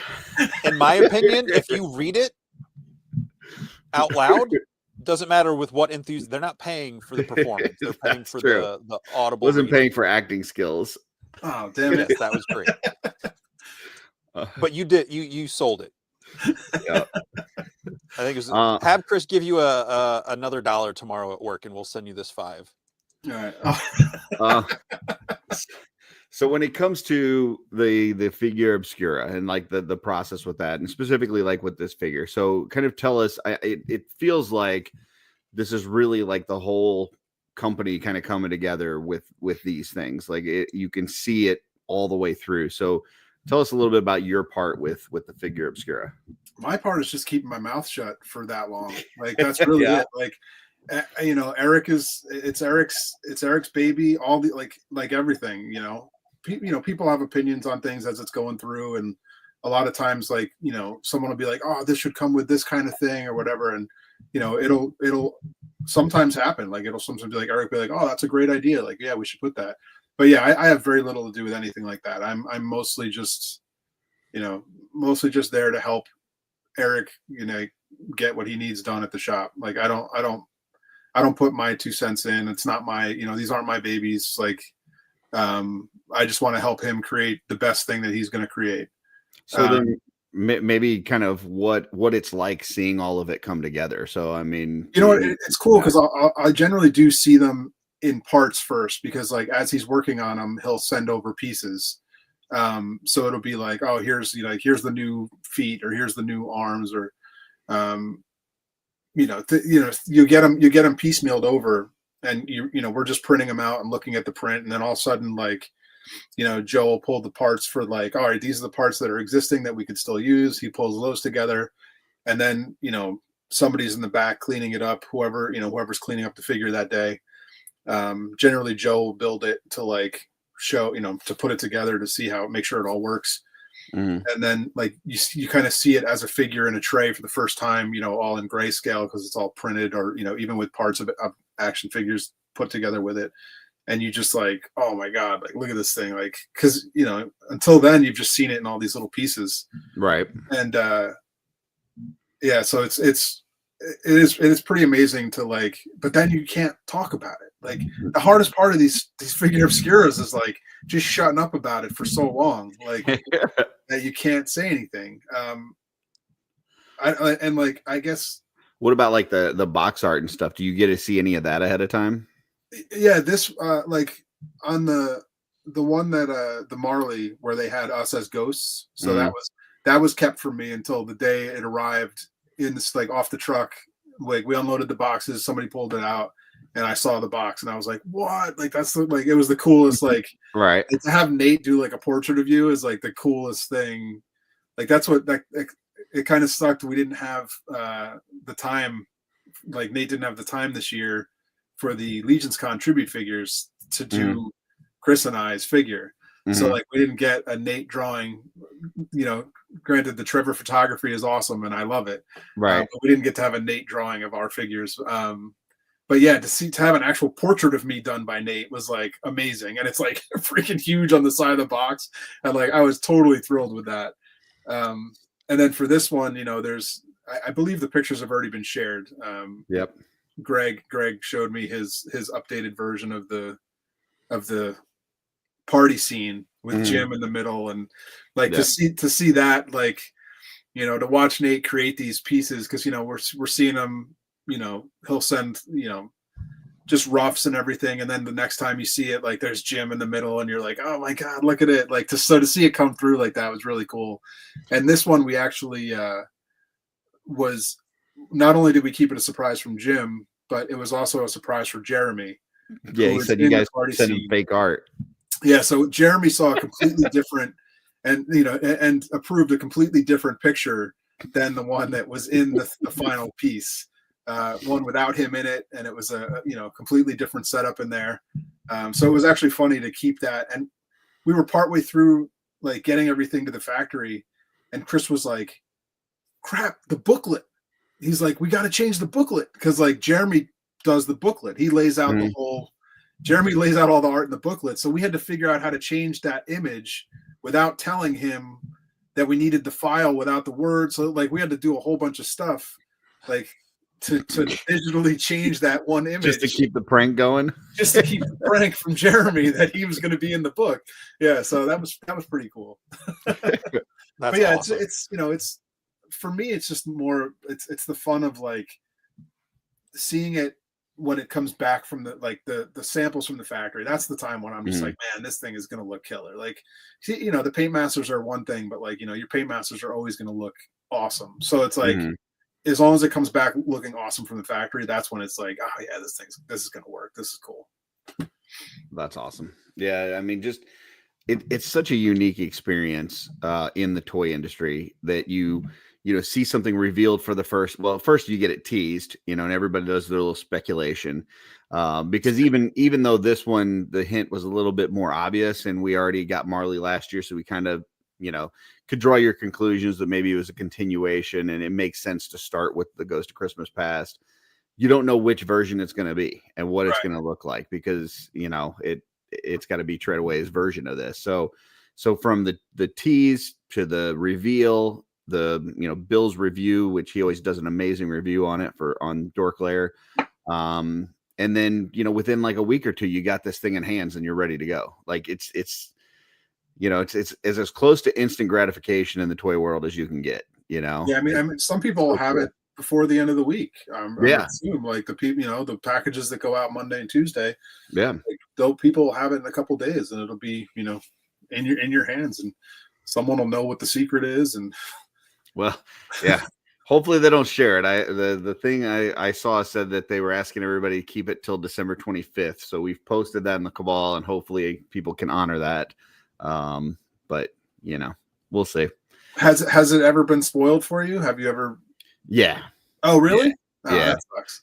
Yeah. So, the problem in the past has been that we haven't been given an official date from the Four Horsemen. It's just been kind of like, hey, don't ruin the surprise for people. And it's like, okay, what does that mean? Like, when do you have to keep it a surprise still? And people are always kind of pushing that envelope because they want to be first. They want to be the first one to get it out there. Yeah.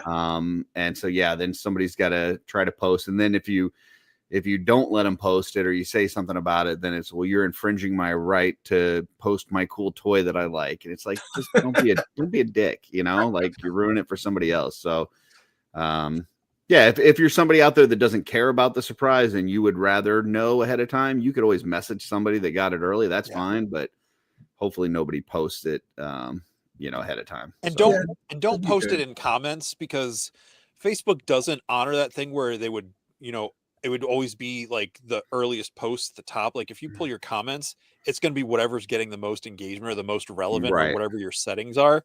So it could still be the first thing you see when you look in comments. So yeah, but it's fun. You heard it. You heard it. Don't share it till Christmas. Yeah.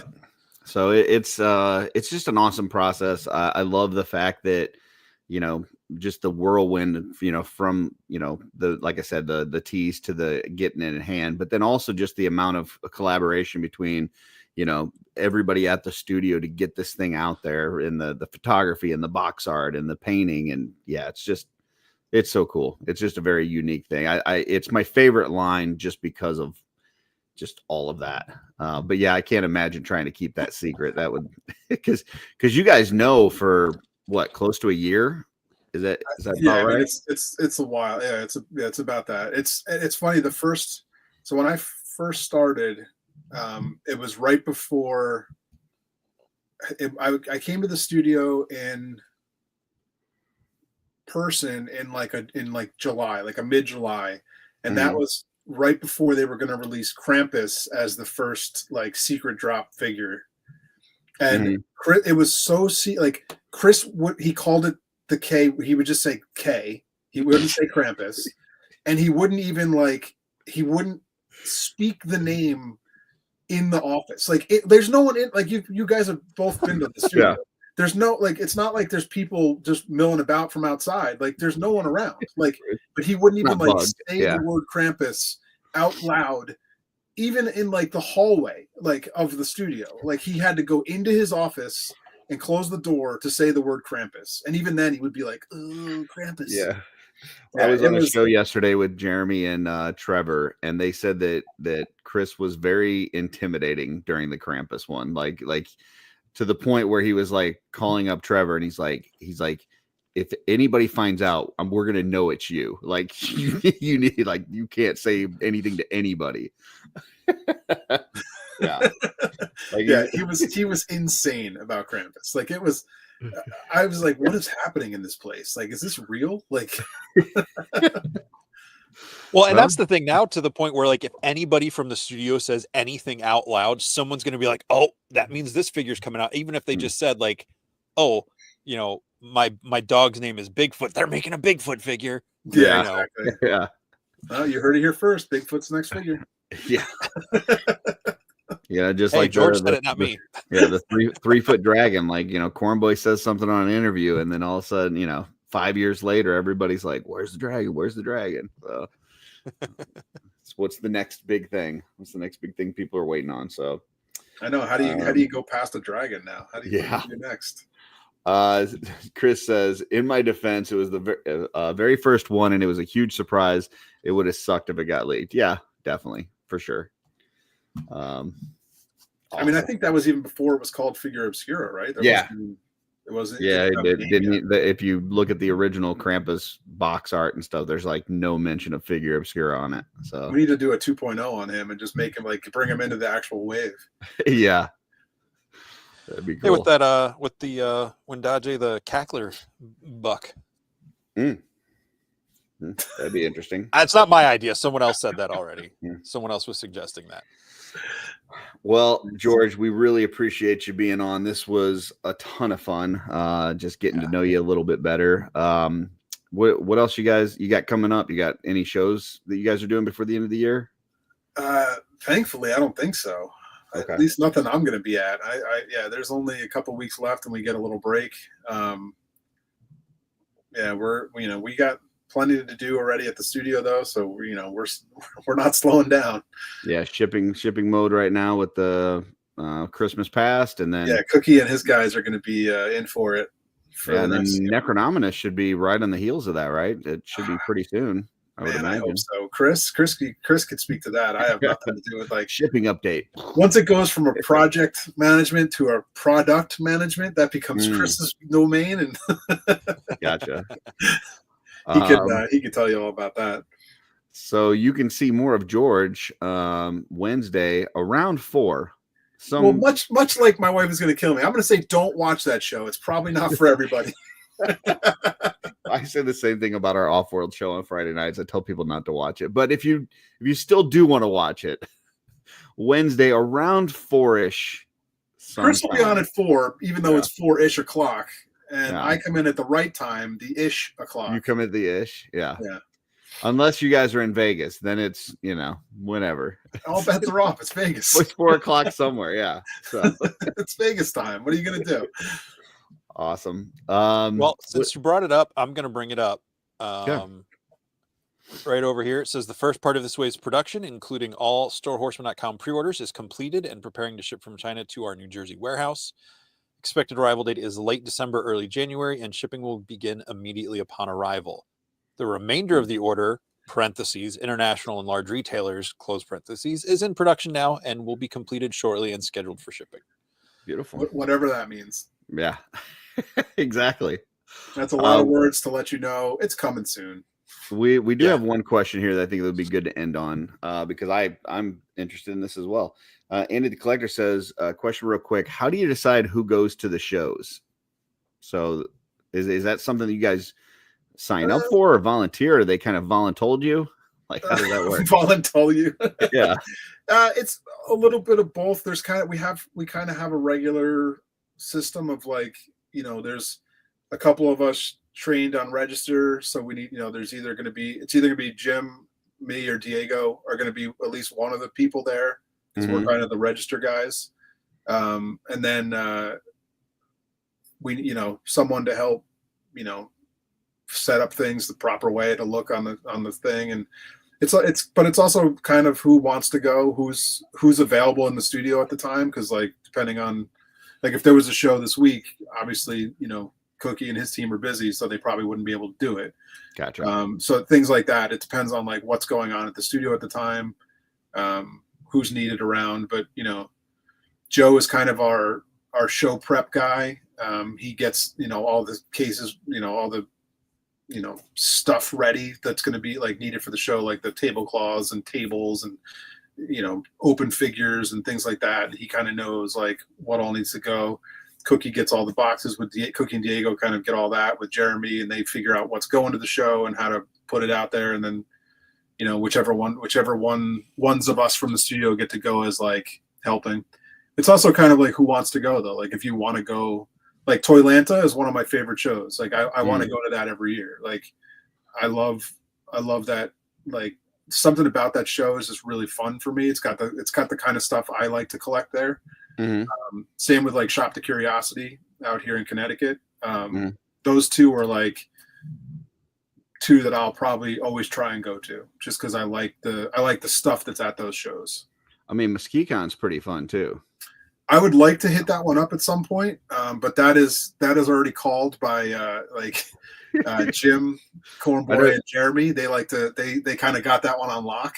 Yeah, Jim definitely likes going. He's had a good time the last few years. So at some point though, I would like to try that one. Yeah. Was that when you guys were in? No, you weren't in. That was in May. Never mind. And that one, the problem with that one is it's a street team one, so we don't need a bunch of us. Like the street team ones, we really don't need us at because it's always run by somebody else. So like, it's kind of interesting though on the street team ones because you get to see like when Cornboy has been there or Jim or Jeremy, like you get to see them kind of just hang out and have a good time, like because they're not working as much, really. So, although we did see an interaction this past year when Travis had left the table and Jim had to work the table for a second, and somebody was asking questions about I believe it was Malleus and talking about whether it had a movable jaw or something, and Jim turns to ask us, and Vernetta, who's one of the friends up there of the My Wife Is Gonna Kill Me guys, she turns to him, she goes, "Ain't that your toy line?" like shouldn't you know? You know what? I can't even say anything because I'm in the same boat as Jim, where I wouldn't know. Like you guys, I don't know how you do it. There's hundreds of figures, and you guys all know all the names and all the details. Like, yeah, like I've said on our show a million times, the names that we work on aren't the same as the names that come out. So like, I never know anybody's name. I just know it as like, this is the reptile guy, this is the snake guy, this is the, snake goddess, this is this. It's like we barely ever know. What they're actually called at that point. Yeah, and that's kind of what he said. He's like, "Man, you guys know way more about this stuff than I do." He goes, "I know enough to get by." So. I would definitely do the same, and I would turn back and ask somebody else a question. I don't know how many times I just go to Cookie when we're at a show and be like, "Cookie, what is this? How much is this one? What does this cost? What kind of thing is this?" Because he knows all that. I don't know. I feel terrible that I don't know, but I don't have the memory power that you guys have. Yeah, it's got a few hundred figures out there now, so I get it. I sacrifice my recollection of like real world stuff, unless it's a completely useless real world fact, like dinosaur names, Lord of the Rings stuff, and Legion's toys and history are kind of where my memory has. Yeah, you said Boromir and Faramir earlier. I was like, yeah, I remember those names. Like I remember those characters now that you said it, but I wouldn't have come up with that name out of the ether like that. Like I know who they are and what they were in the movie, but that's about it. We got a couple comments. We'll end this on. Matt says, "Don't lie, you come to a Toylanta to see me." That is true. There's that. Not a lot. And then Sweet Darla Ackerman says, "You guys are all amazing. Such a great team. We love you all, even Chris." So, and Krotos the Fresh Maker. Yep. Well, thanks a ton, George. This has been awesome. We're going to put you backstage and close out the show. If you got time to hang around, definitely hang out, and we'll be back with you after we close out. If you've got to run though, we totally understand that too. So, all right, I'll see you in a second. Thanks a lot. All right, thanks, George. All right. Beautiful. So I'm not gonna play the. Well, first of all, that was fun, but also, should we play the Kent video again? Some people might have missed it. We didn't have everybody in. I'm gonna go. It's only 1 minute. Okay. Let me just play. It's just 1 minute. So this is for next week. A little teaser for next week. Shooting the shelf. It's your guy, Kent Pool Collects. We are outside of IKEA, Charlotte, North Carolina, University area. Have you been shooting the shelf all year and nobody took the time to explain to you that we're not really shooting shelves with live ammunition? Well, your guy is here to help you replace those shelves, and I also have some other gift ideas for those toy collectors in your life. So stay tuned as your guy Kent Poole Collects special correspondent little gift giving season here on Shooting the Shelf. Curtis, Jesse, we're not shooting shelves anymore. We're here to replace the shelves. Let's go. So next week, got a special with Kent Poole and Hedgehog. We're going to be talking stocking stuffers, folks. So if you need some of those Christmas shopping ideas for that toy person in your family or friend or whatever, hit us up. We're going to be talking about items that are $25 or less that your toy fan, family member, whatever, might be interested in. So also throughout the week, if you guys have ideas, anything $25 or less that you saw that you're like, hey, this would be kind of a cool idea, shoot it to myself, shoot it to Jesse. We may just include it into our picks. So, and by shoot, he means like an email or a message or something like that. No actual ammunition, please. Correct. Yeah. Or bricks through windows. Don't shoot your shelves, literally. So, also, wow, right at the end here, this is going to pay for our StreamYard for the year. $500 super chat. D13 toy sale is live now. So yes, there you go. Go along check with that out. Monkey King metal mug on Store Horseman. Yeah. So yeah, shoot us those stocking stuffer ideas that you guys have. We'll get some from Hedgehog from Kent Poole. May even do some giveaways next week of those items. So yeah, tune in and we'll see you guys then. That's right. Thank you all for being here, whether you watched live with us tonight or if you're watching the replay, or if for some reason you just zoomed into the end and wanted to see us say goodbye. Thanks for being here. And as always, Curtis, what's on your shelf?